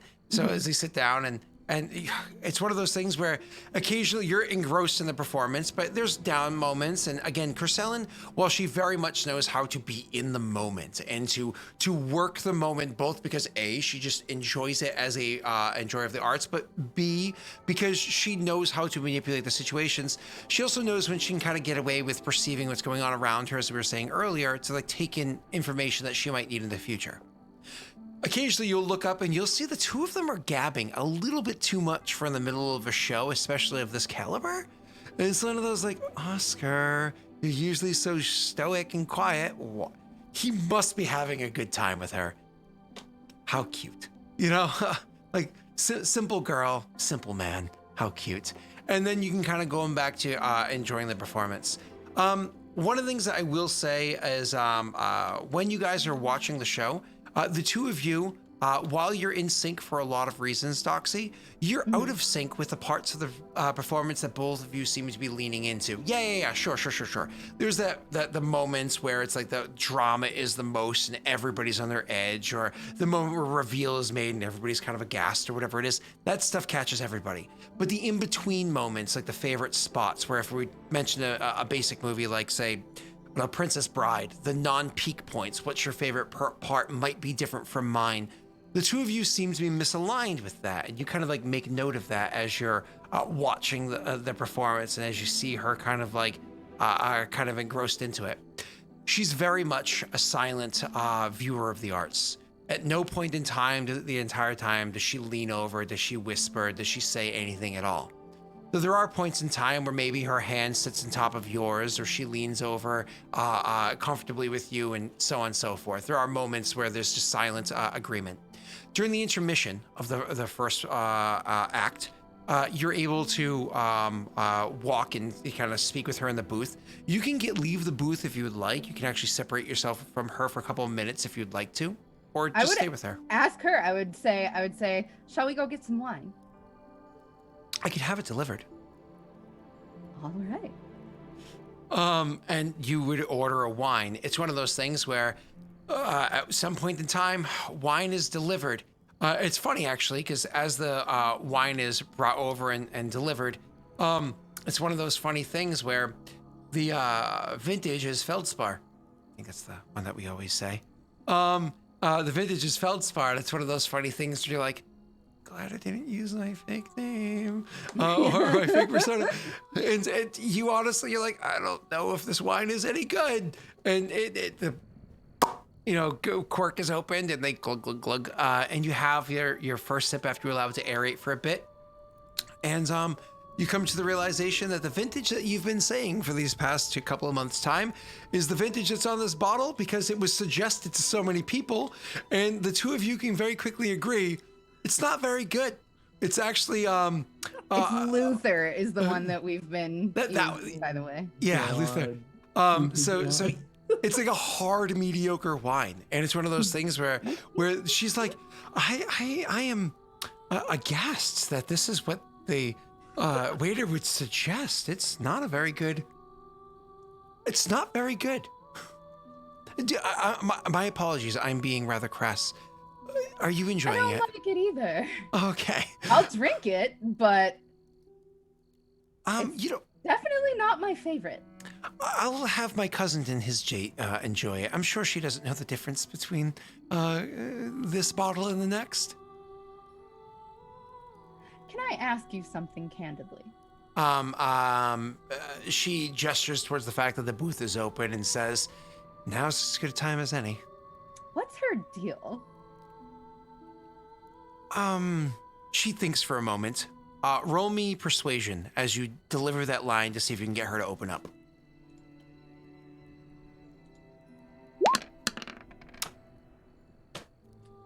You're just on point tonight, huh? Suddenly, anyway. Suddenly, you've only rolled well all night. Like you had two mediocre That's not rolls. true. You rolled two mediocre rolls and four really good ones. Well, one of your Oh, mediocre I'm gonna rolls turned enrage into- her.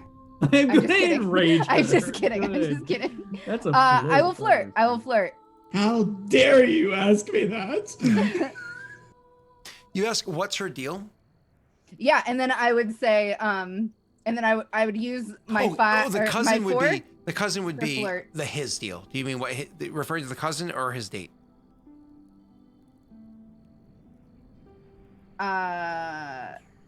You know what? I would have said their deal. What's their? Okay, that's fine. Perfect. And I'm gonna use 4 for flirtatiousness and 1 for bon mot to say,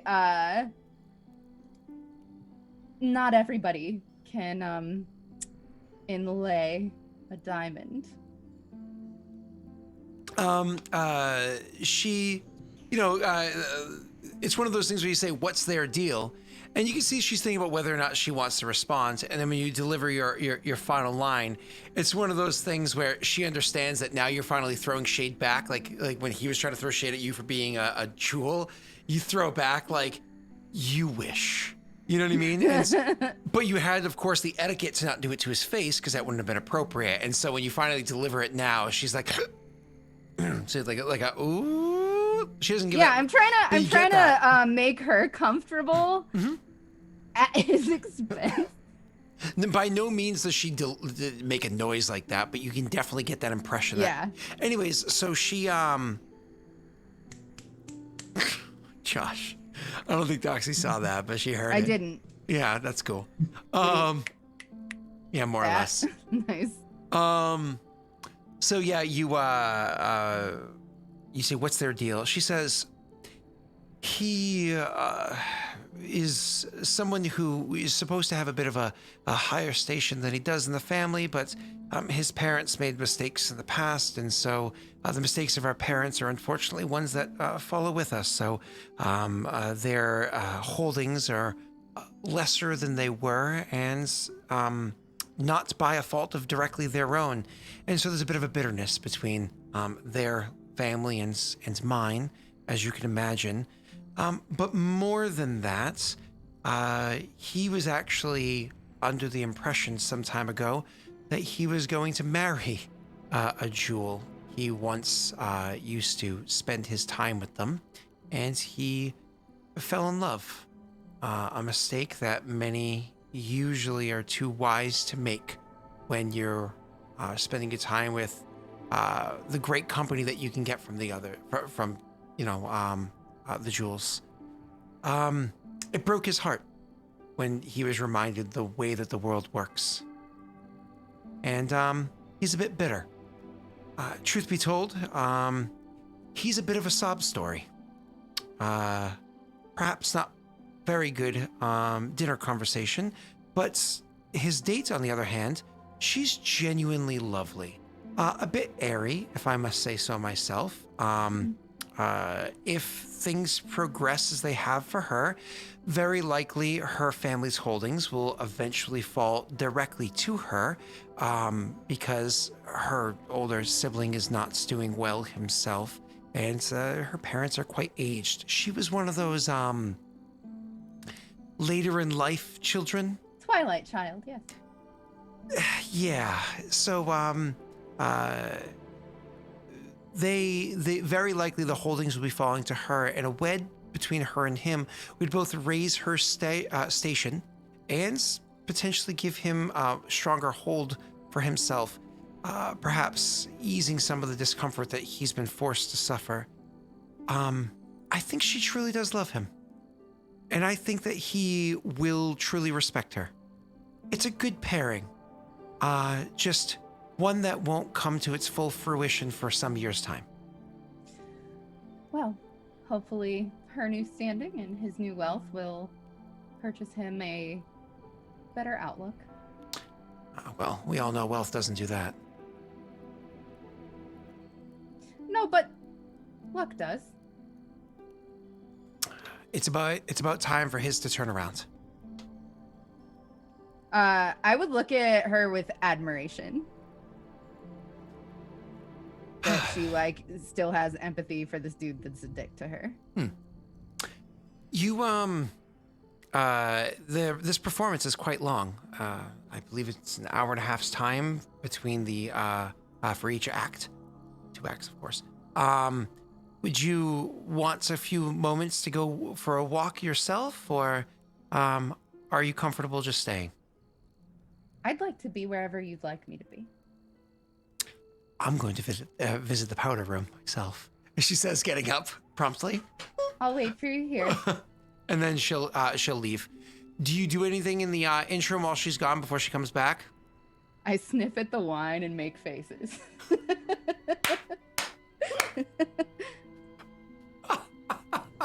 Pour a little wine, like right where the butt would be on the chair, so when he sits down, he gets.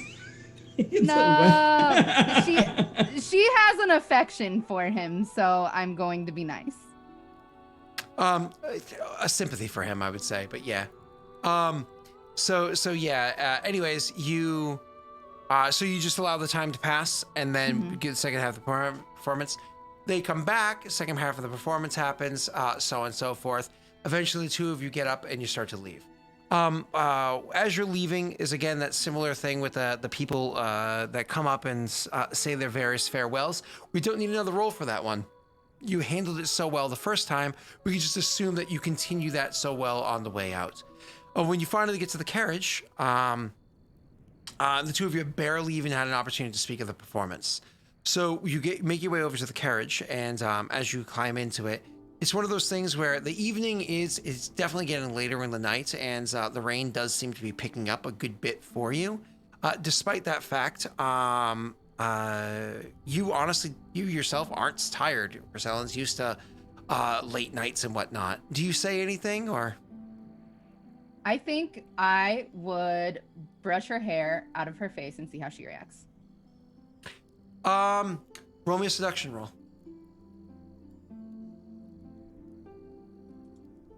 DCs are set by things done in the past. I think I can re-roll Re-roll this. it. I can re-roll this. That's why you saved it. Fuck! I'm gonna try to luck it. It's much better. It's pretty good. Oh, There's no luck. Okay, But the 13 is still pretty good. The thing is, when you go to brush out of her, because again, DC is set by all things that set up to this, right?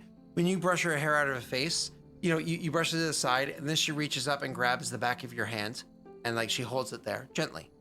And as she's holding it, she looks at you in the eyes and says, "Are you?" She looks at you in the eyes and says, "My apologies. The evening's late, but honestly, we haven't had a chance to talk about the performance yet." I'm a bit peckish. I could eat. She'll take your hand and like lay it, pull it down, so she's actually holding it inside both of hers on her lap. And she'll like call to the driver to the name of a restaurant to lead there. As you're walking, she will say, "They're closed, but I know he'll open for us." The two of you kind of go riding in the carriage, and you're talking about the performance. I'm not even gonna make you roll on. No, sorry. I do need you to roll for the communications check for the conversation you have. This is going to be an etiquette as you're talking about the different parts of the play. Again, the DC is set by the fact that you, Jesus Christ. The DC is set by the fact that you earlier were able to identify that the two of you had different things that you were interested in. You play that up. So you play that however you'd like. Do you want it to be?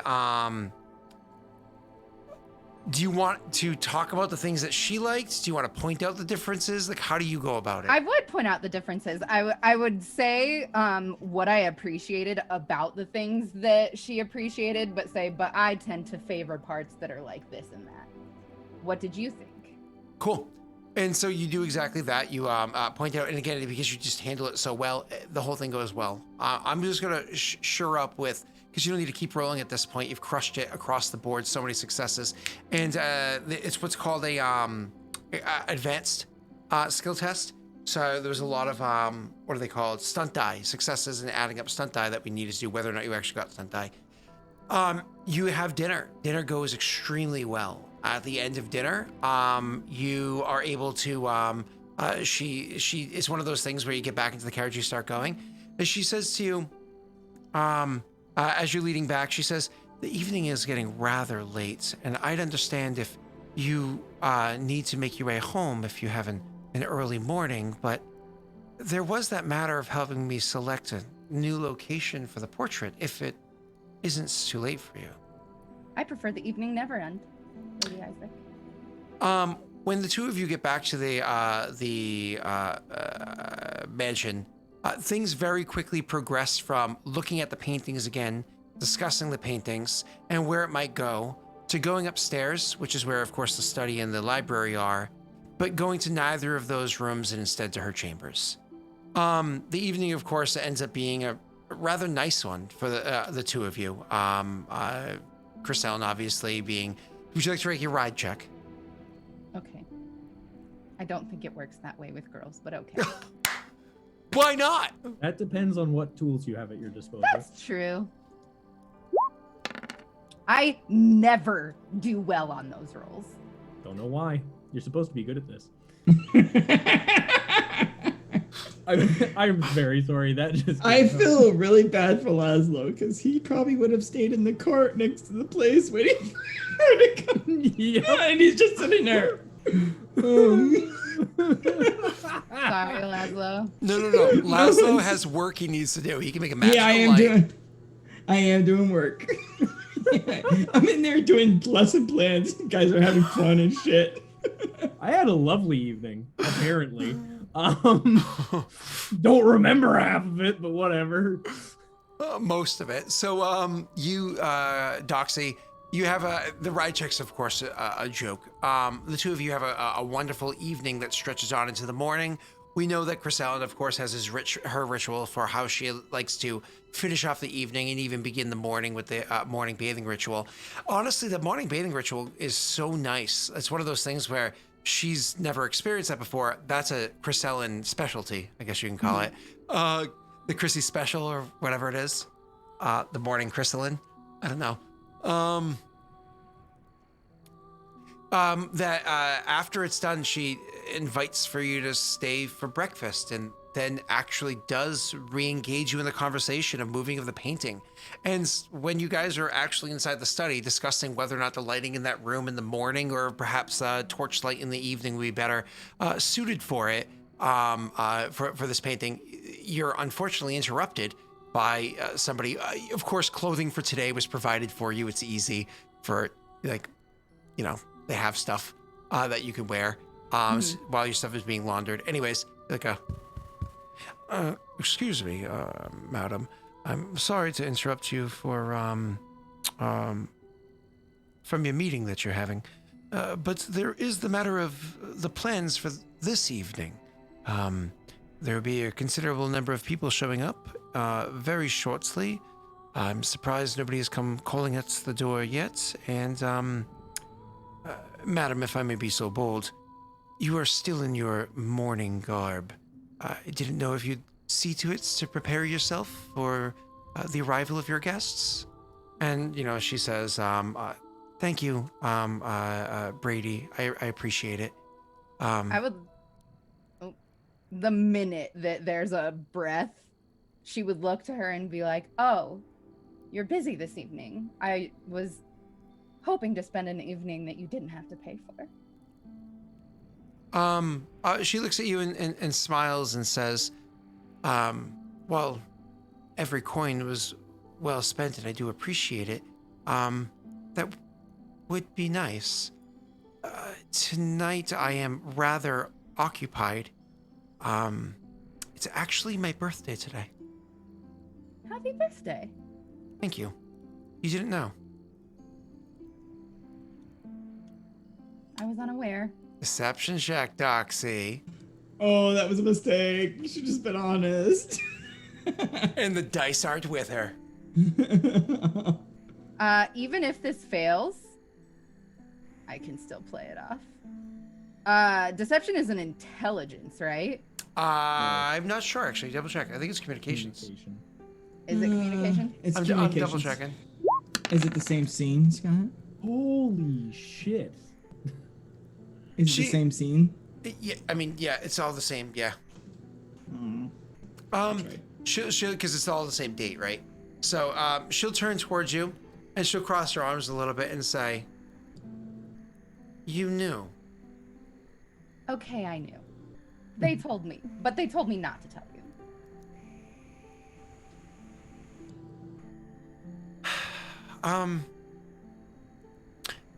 This puts me in a bit of a tight situation, because I would love to have you there for this evening. Last night was just so.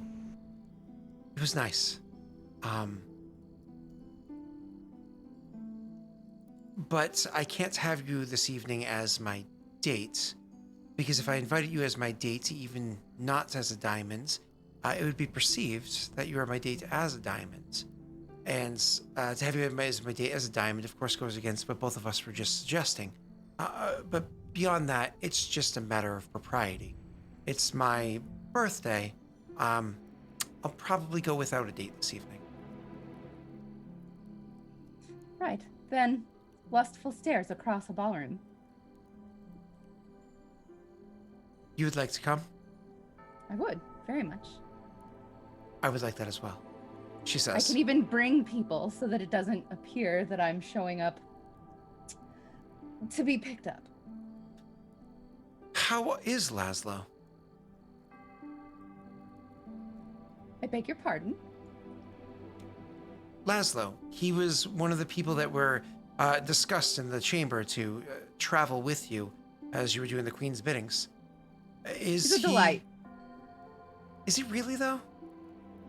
Absolutely. I've not had an opportunity to speak with him. I should say I've avoided the opportunities to speak with him as often as possible. I have close ties with the Congress, as you can imagine, due to my home. I'd rather not intermingle with him. I find that you'll find that a mistake. Not a perilous one, by any means. Just, he's lovely. Very smart. Very shy. Maybe sometime in the future I can look to correct that mistake. And I imagine you seem to have no wounds on you despite having traveled across battlefields. I imagine, considering what your task was and where you were heading, Oscar has done well for you? And Laszlo, both. And myself, if I may brag. she'll, get a little chuckle, like, grabbing, what was it, one arm down, the other one grabbing it, and she says, hi, Pat, how are you? Pat, I do apologize. My internet is so bad today. I don't know why. So if things are choppy, I'm sorry. It's so choppy. But hi. Also, Pat, I did want to tell you that if you're here and listening, Josh, that's Unfunny One. That's the guy way over there. Him and I were chatting earlier, and we went 100% knuckled down. Or I should say, I 100% knuckled down after a conversation, inspirations by him, what your sword is going to be in Dark Sun. So, when you finally find out what it is, you can thank Josh for the inspiration. Anyways, no, you're inspiring, Josh. At least more so than a certain doctor I knew in Star Wars. Moving on. So yeah, you, Doxy, she grabs her arm and kind of like chuckles a little bit as she says that. Would these two perhaps be the company you were contemplating bringing with you? They're the only ones I would trust too. I imagine Oscar would, of course, be in his best behavior. He's a Venator and very well trained and respected, of course, for what it is that he does. But,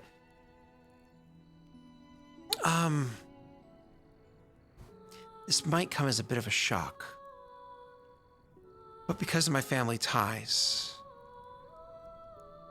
there is a chance that I will have members of the Congress at the meeting.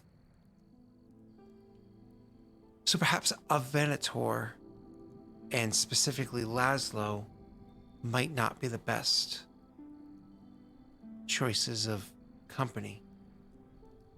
Okay. I shall give them the night off and come myself.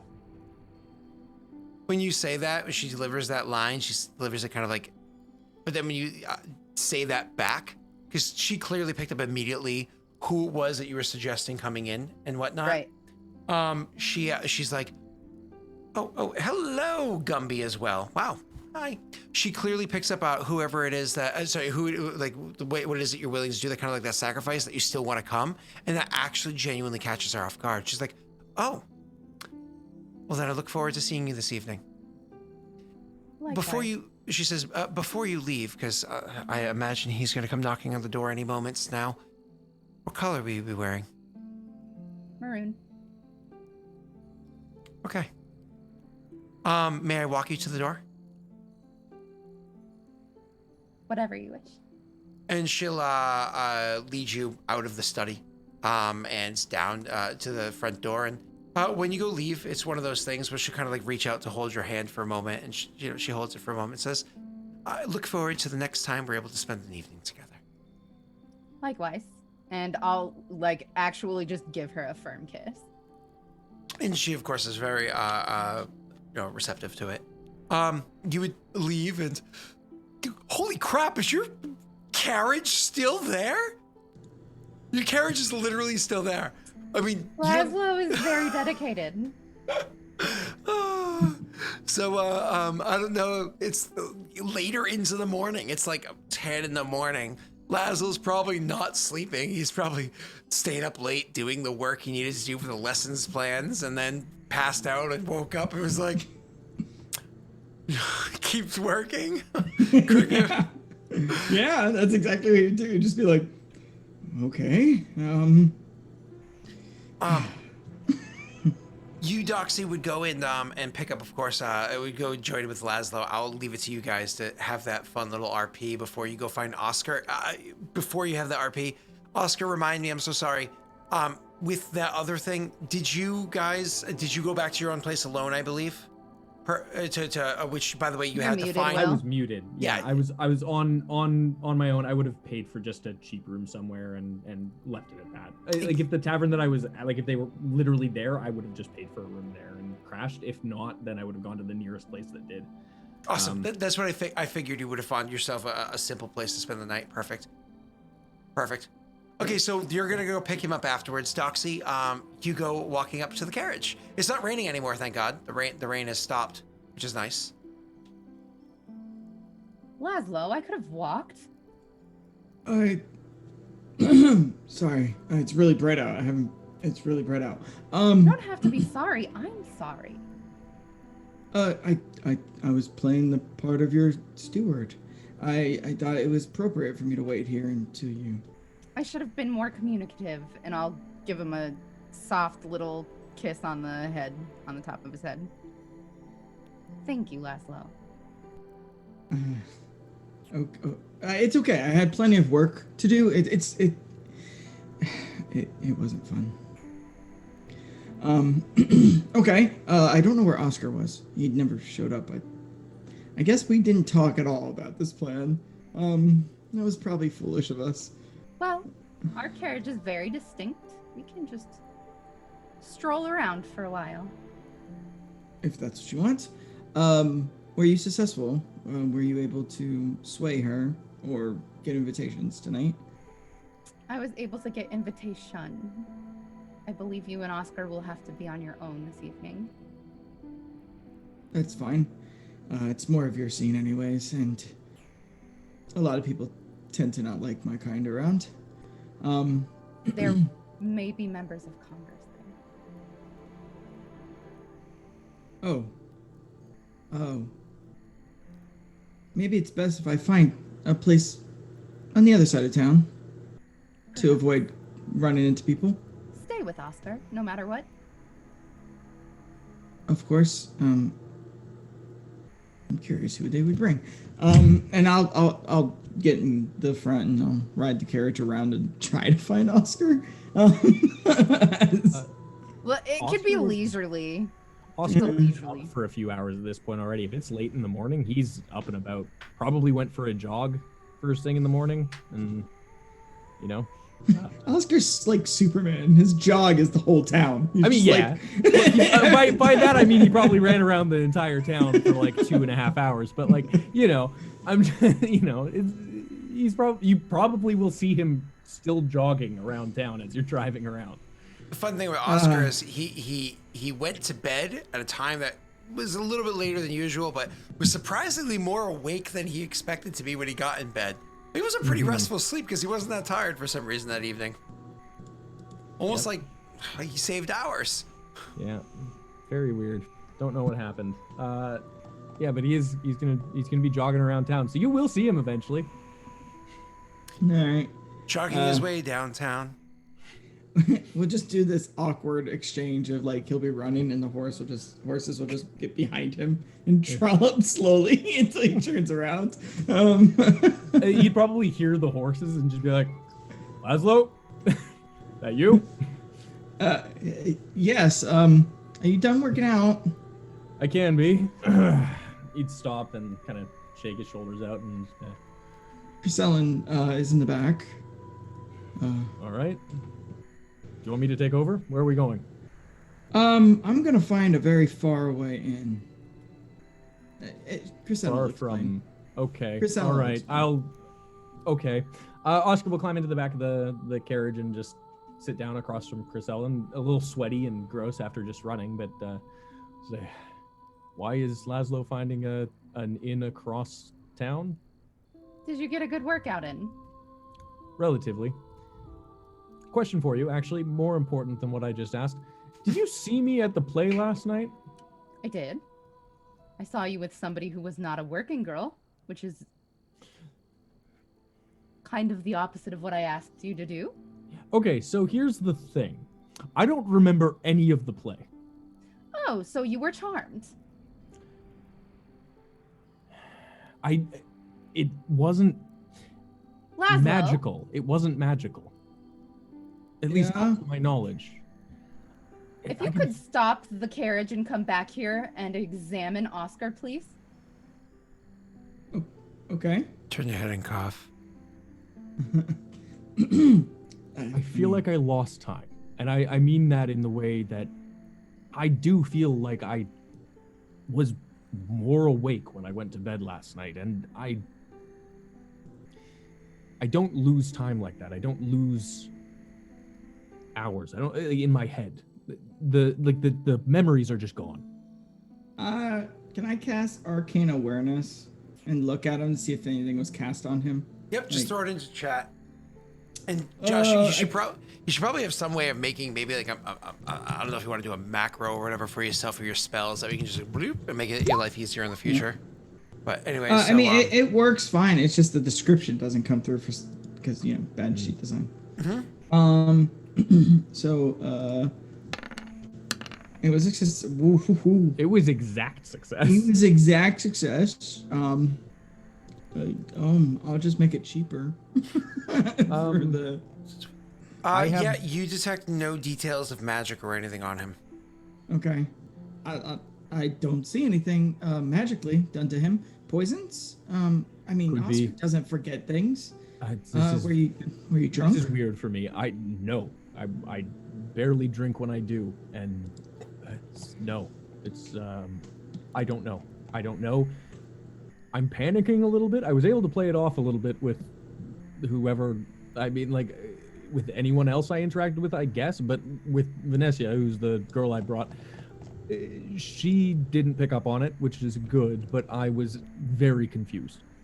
She remembers the entire play. She remembers talking with me throughout the entire play. I don't talk like that. I don't remember this. I remember up until the point where I went to go look for her in the rain because she hadn't arrived yet. And then I find her in the rain, and it's as if we've been through the entire show. The streets are completely dead. It's nighttime. I've lost hours. I don't recall anything. This worries me. There's a lot of concerning news this day. All right, now what's Yeah. your concerning news while we mull on that? Members of the Congress may be in town. Neither of you can accompany me to the gala this evening. Also, I might be in love. Well, that's good news. Oh, It's terrible Oh. news for a diamond. Why? Because what if I can't separate sex and love? So what? how if you much can? of the arc? Oh, sorry. Sorry, no, right. You're right. We should talk about the Arcane Congress. That's kind of the point. I'm sorry. I was love. No, Laszlo, you're right. No, we should talk about that. Griselda, we'll talk about the other part later, but I have questions. I mean, can diamonds not be diamonds? Yes, You could just leave. of course. So if you love, then just leave. I may love this woman, but I do love being a diamond. I am the best diamond.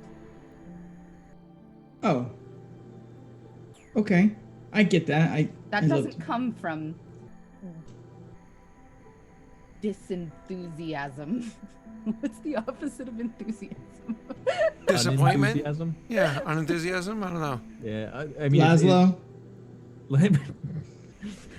Oscar. No, regardless of this, how many Arcane Congress do you know? No. Would you be able to tell if Oscar was poisoned?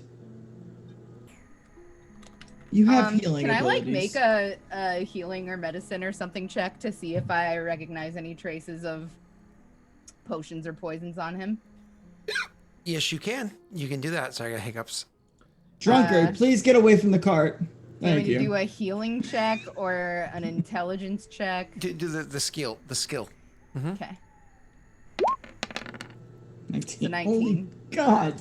He's Exactly. he's a fiddle's a fiddle, Doxy. He's doing absolutely fantastic. The fact that she can roll, by the way, 6 higher than that is insanity. She can roll 25. Yeah, she can. That's Yeah. that's insanity. I mean, but- she has a +7 to it. Yeah, that's Yeah. crazy. So, anyways, he's as fit as a fiddle. No signs of disease or anything whatsoever. Even that foot fungus that he got when you guys were in Yovance before, even that's healed up. He's doing great. So, yeah, no problems. I'm gonna be right back. I'm gonna go deal with the hiccup. I'll be back in 2 seconds. You guys keep Cool. going. I'm gonna pee. What are you gonna do? Punch the hiccup? Like, how are you gonna deal with it? Like, you stupid hiccup. I'm going. Well, Laszlo. Hi. Yeah. Hi. Yeah. Yeah. Look, Did he put us on break? I don't know. No. Doesn't Oh, matter. okay. Maybe? I don't know. The stream's so far behind. Who has any idea? I don't know either. It's too far back. We've gone too far. I just. Okay, there he goes. He just walked away. Okay. All right. So, in terms of finding a location far away from town, I understand, or far away from that location of town, I understand. But they're going to come in today. That shadow got me. All right. Yes. I'm gonna be honest with you. I'm kind of interested to see who's coming. I don't think it would be anyone that I know, but they'll definitely know who I am if they're high enough. What if it's Joseph? I doubt. Josen's not. Josen's like you and me. Yeah. And he just had a run-in with an Amultese soldier and an old friend. Never been more incentivized to come to Amulta. Okay, that's a fair point. Look, I do have a way of watching without them knowing. Well, that's something. It would be interesting to know who from the Congress is going to be there. Chris Ellen, obviously, you seemed to just poke your head out the window for a moment there, and you didn't seem like you were paying attention. So, just to give you the quick rundown, we were just saying that it might be possible that Josen shows up because he's never had more incentive to come to Amulta, specifically because he had a run-in with an Amultese soldier and an old friend. I don't think it's likely, but it's possible. You can go back to the Lady Isaac's manor and ask to see the guest lists, seeing as you're my bodyguard. I feel that she will turn me down on that. It's a private party, and it's your discretion whether you go or not, and it's your discretion whether or not you trust the guest list enough. I feel that she would be quite accommodating if you just asked. You say to her, I care a great deal about Chris Ellen. I am her bodyguard. I would like to see who's on the guest list before I let her go unattended. She would know better than to think that I have any control over whether or not you go. I don't think it's a bad idea to ask. I'm not suggesting it's a bad idea to ask. I'm just suggesting that maybe being more forthright might not be a bad thing. The other thing is, actually, this is a question for you, Scott. Legality. Because we are at war, but not technically with the Congress, what is the Amultese stance currently on Congress members coming into Amulta? So the thing is, there's a difference between people and partisan, I suppose. So just because somebody is technically a part of the Arcane Congress doesn't necessarily mean they as people are directly fighting against so on and so forth. So more than likely these Poor Scott. These aren't peacekeepers coming in. More than likely these are people that happen to be members of the Arcane Congress, but are more tied in with Ascaria, so on and so forth, who are very silent. You're being embargoed by them. Allies. Yeah. You know what I mean? Yeah. It's really cute sounding. Luckily, they're not the pterodactyl ones. The ones from like. No. I don't think it's worth it, honestly. I mean, if you have a way to just see. Well, we could always. There's hotels near the center. And risk just getting seen. I mean, if we get a hotel room, there's nothing wrong with us sitting at a window of our own hotel room. Oh, no, nothing wrong at all, unless these people do know Josen and report back to Josen that you are sitting at a hotel room where you can clearly be seen. further to that, it is also incredibly suspicious. Like, even if we were just, Joe Blow, a Maltese soldier, and gnomish friend, that's spycraft. They would assume that we're spying on them. But you're forgetting something. Crescellin was seen with us. Crescellin was there. They know Crescellin was involved with this. And us. That's I true. don't want to leave her too far away without aid. No, that's true. It's not like they just attacked us. They went after Crescellin first. What is this location for the gala like? It's a It's across ballroom. from the theater. It's across from the theater. You would have saw it. You were there. Yeah, no, but like just in terms of the actual like building, like is it just a ballroom, or is it kind of like a hotel type setup, like where there's more like rooms and stuff like that? It's a massive marble building. You know what I mean? Like it's absolutely large and gorgeous, so on and so forth. Actually, it would be specifically for a venue for events and so on and so forth. Right. It would not have a hotel rooms or stay. anything. Correct. Yeah. Hmm. Okay. There would with be that in hotel rooms adjacent. Because that way somebody coming and staying in Hikatsia would be able to. I forgot to describe something when you finally went into the thing, because I was so blown away by Doxy's 666s before. I should still describe that. But anyways, it would be that way if somebody staying in the area would be able to just go across, Yeah. like how when we were in Los Angeles, directly across the street from the W was, the theater that was there. I think it's a good idea to get a room across the way and stay there. I have a means of seeing without them seeing me. For how long? I can cast it many times. These are members of the Arcane Congress who know how to detect such magics. They'd have to be wanting to look for it. How often do you go into a room and check for these things? There's a difference, before you answer that question, John. You know that the way the Arcane Congress casts these kind of sensors and spells, a keen mind could pick up a noticeable, almost like a noise or like a something, like a strangeness to it that you might be able to pick up. You're not familiar with if the a Maltese version of magic, if that has Yeah, I would notice. assume it's not, because it was foreign to me. So he would assume that they can't just automatically sense it like he could, because they don't have an understanding of Maltese magic like he does. But he would relay that anyways. He would be like, there is a chance, but I don't think it's likely. But I wouldn't put it anywhere close to them. I could put it just outside the window and watch them from the window, and I would never be that close. Or I'm pretty good at going without being seen.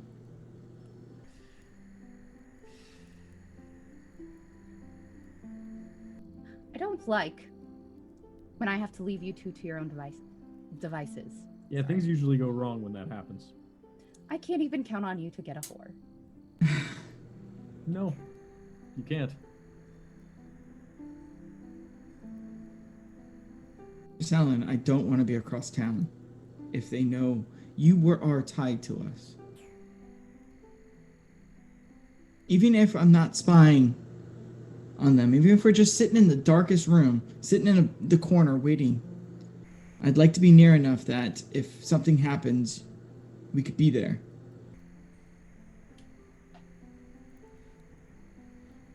You will not come in unless I give a signal. What's the signal? Rather, I'll give a signal. We'll use a dead man switch. I'll give a signal letting you know that I'm okay. If I stop giving that signal, that's when you come in. What's the signal? We'll have to work that out. Okay. I was thinking crossbow to the window, break the glass, we know something's bad. But, because you have that fancy crossbow now that you can hide. Okay, we could think of something fancy. Whatever you need. I actually really like to have the box right now. I might have had something to help us. Okay. They know that in game yet? Yeah, I told him right away. I didn't. It's so cute. It's so cute. I feel so bad for you. Hiccups are miserable. The good thing is my first time getting hiccups today. It's the end of the day. If I get them early in the day, I automatically have them 3 times that day, no question. I know it's weird, but it always happens. That is weird. You eat too fast. What? No, restaurant person? Never. I feel ya. I feel ya. Okay. So, we do this. I'm sorry. I know this is putting a lot of pressure on you, Chris Ellen. This is your thing. This should be your element, but it seems like this has gotten way more dangerous than it should be. There might not even be Congress members there. It's just Oh, the they'll only be there. reason that I cannot bring you is because they might be. If they said they'll be there, they'll be there. Congress members don't make appointments unless they mean it. One thing that we have in common. We're punctual.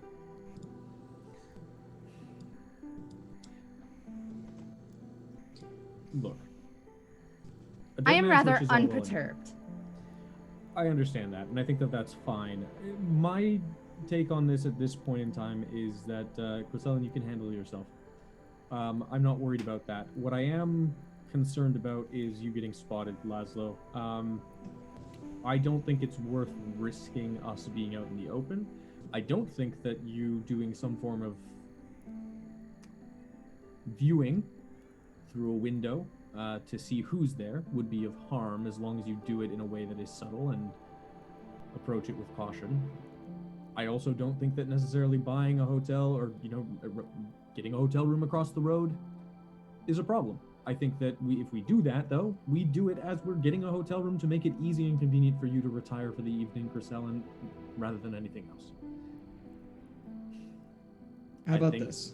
That How way about we're we- close in case there is danger. You can shout for us. You can figure out a way to get someone to us if you need to. You're resourceful. Yes, I agree. How about we do something a little sneaky? It's kind of like Chris Ellen's plan from before. Me and you, Oscar, we go in and make ourselves known. No. We Sorry, go too far to. back?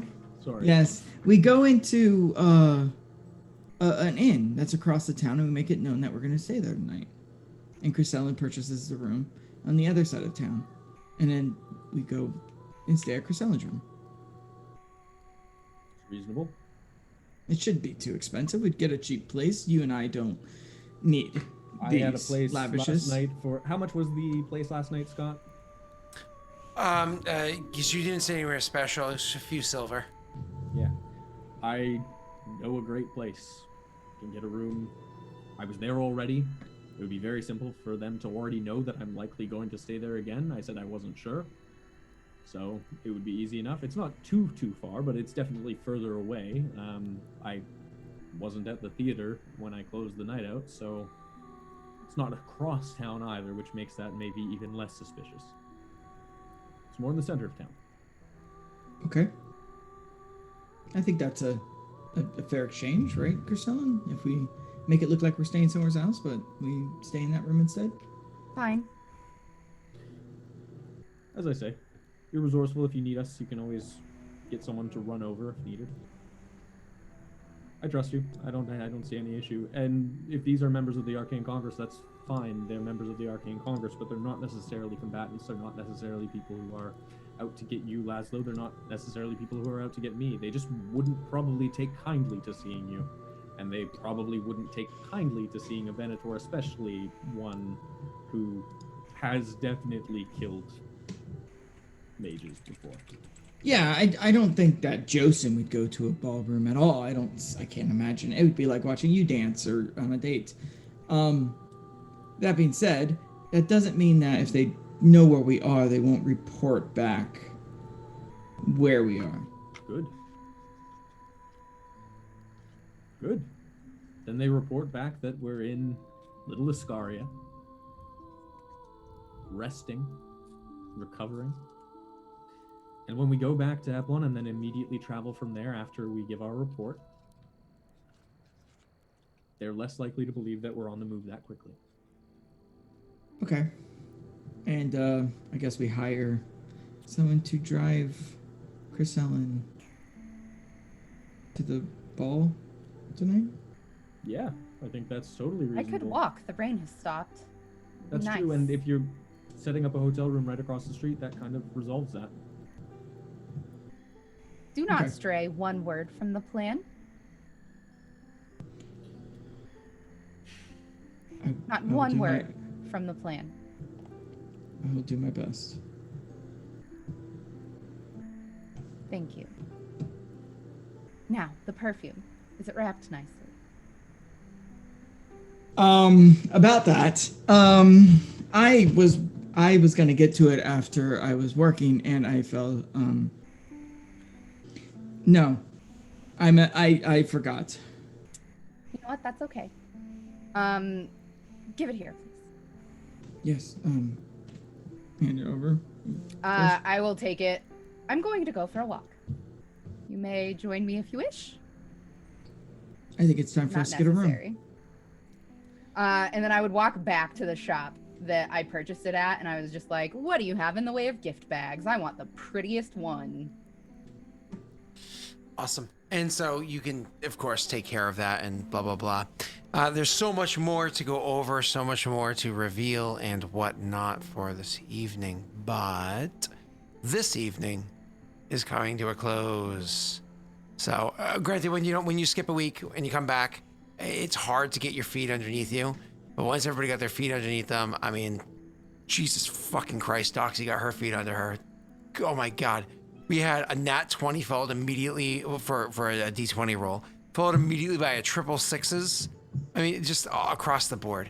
There was one more thing that detail I wanted to point out that I said I forgot to mention when you guys were inside the place beforehand. And again, I was so flabbergasted by Doxy's two natties that I forgot to mention it.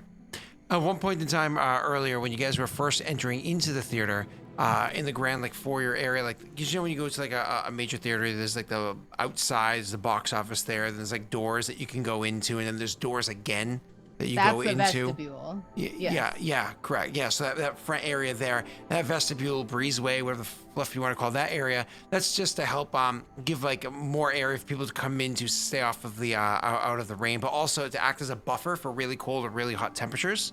Mm-hmm. Anyways, so when you go into the actual large foyer area of the chamber, the area where you started, Doxy, you would have started seeing nobles and then you're kind of like breezeway talking to all of them.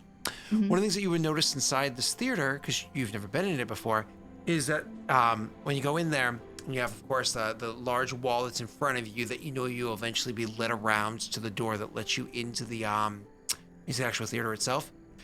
That's in front of you, and there's a massive portrait that's there, and there's also a portrait on the wall to your left, and there's also a portrait on the wall to your right. One of the cool things about those portraits is the wall to your left shows that there's a portrait of a man. He's a older gentleman, but nonetheless a man that's sitting there and he's very stoic faced. It's a very detailed, very nice portrait. I mean, we're talking, this thing's massive and must have taken countless hours of quality oils and whatnot to craft this thing. It was definitely done in veneration of whoever the man is to your left. And then to your right, you see the same exact, again, a portrait of the same exact man, but instead, he has a happy look on his face. That's over to your right. And then in front of you, you have a portrait of a man, similar clothes, so on and so forth. But instead of his face, he's wearing a mask. And it's kind of like what you saw as you go into the place and you see this massive pieces of artwork that are inside of it. As to whether or not your character, Doxy, would know what it is, because out of the three of you, you're the only one that actually might be able to identify what this artwork symbolizes. I'm going to need you to roll, because I know you don't have the focus. I'm going to need you to roll me an intelligence check, please.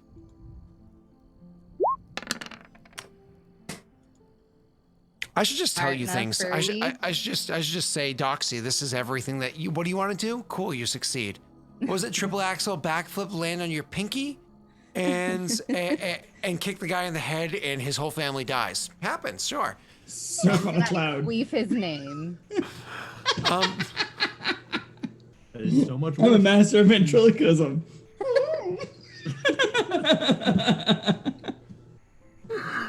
Oh, Jesus. All right. Anyways, so His name has been queffed. He must die.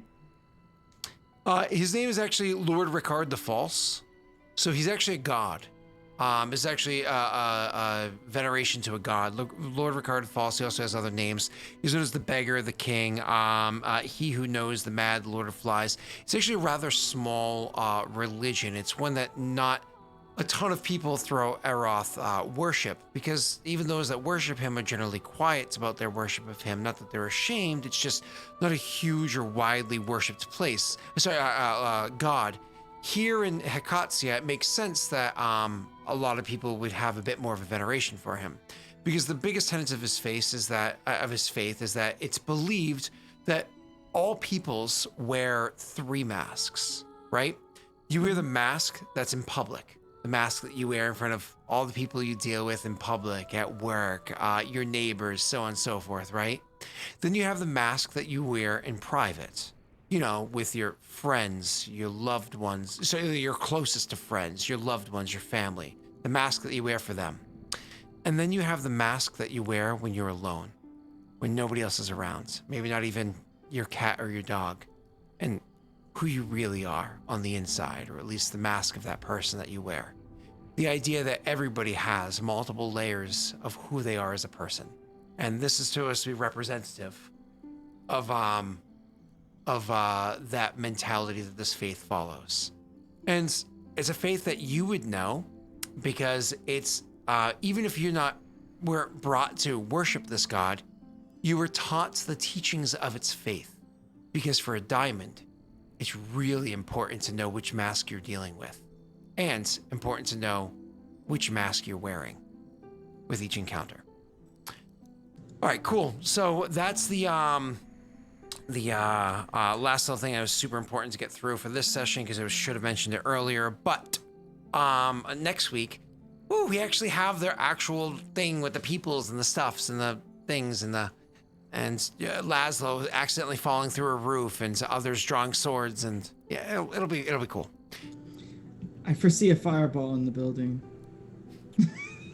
If you kill my lady love, Chrysella, this must be done.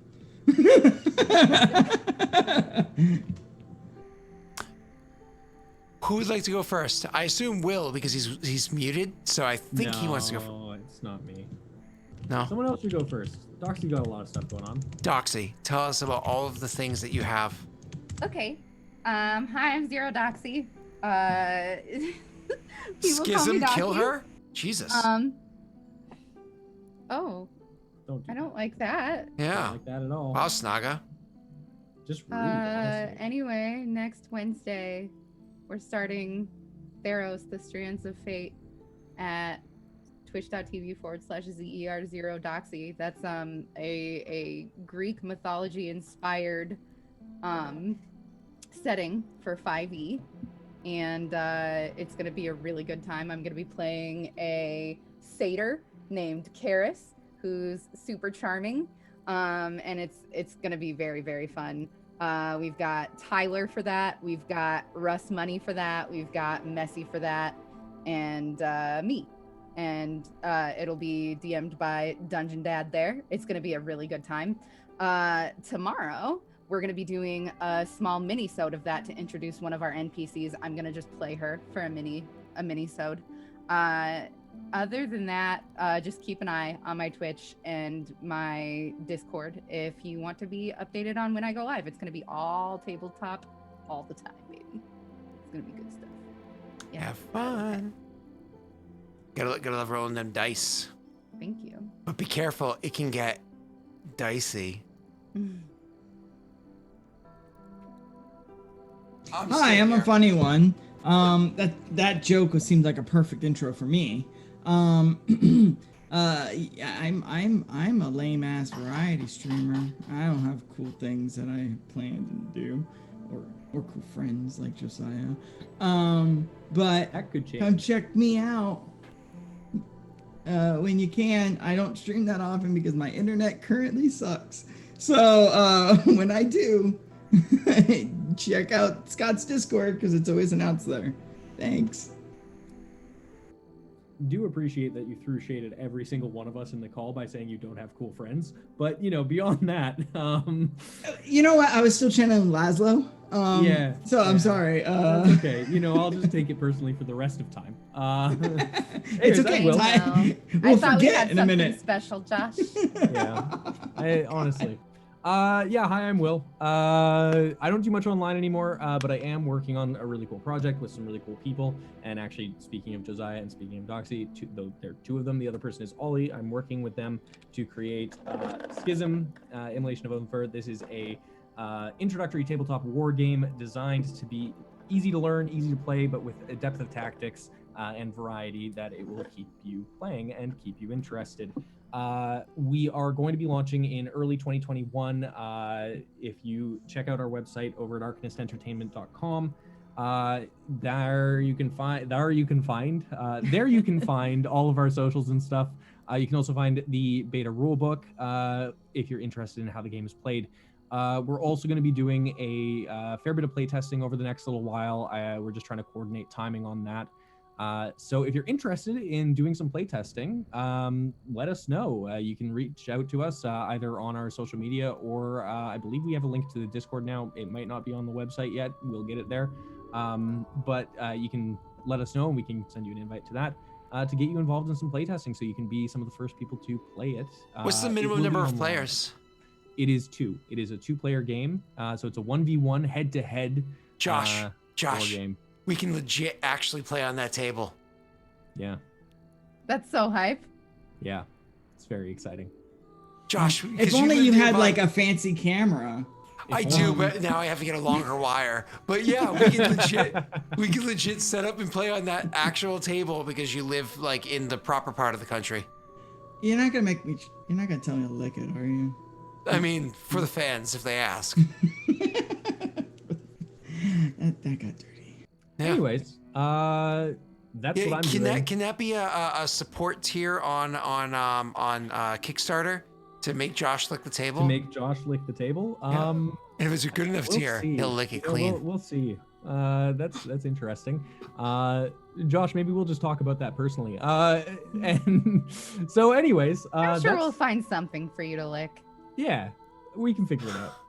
So, anyways, that's me. So, Scott, what about you?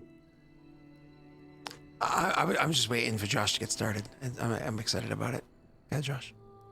What? No? No? Okay. How dry do you want it? Pressure. He has performance anxiety, Scott. Don't do that. There's really nothing to announce other than, so obviously I was going to be doing a Monday night campaign that got kiboshed because of XYZ, but now the new one is in the works. I already decided literally today of a story that was pitched to me, and I'm like, that's sexy. I want that sexy now. Make, please, thanks. Solidifying that with PC number 2, and then I'm literally just grabbing the 3rd and final PC to make that work because, yeah, I can't believe the Inclimate didn't happen, and it's not going to happen for a bit. But this new one, Sexy Good Like, and I think Joey will be happy because he always asks for the same thing over and over and over and over and over again, and this would satisfy Joey's urge. So at the very least, it's for you, boyo.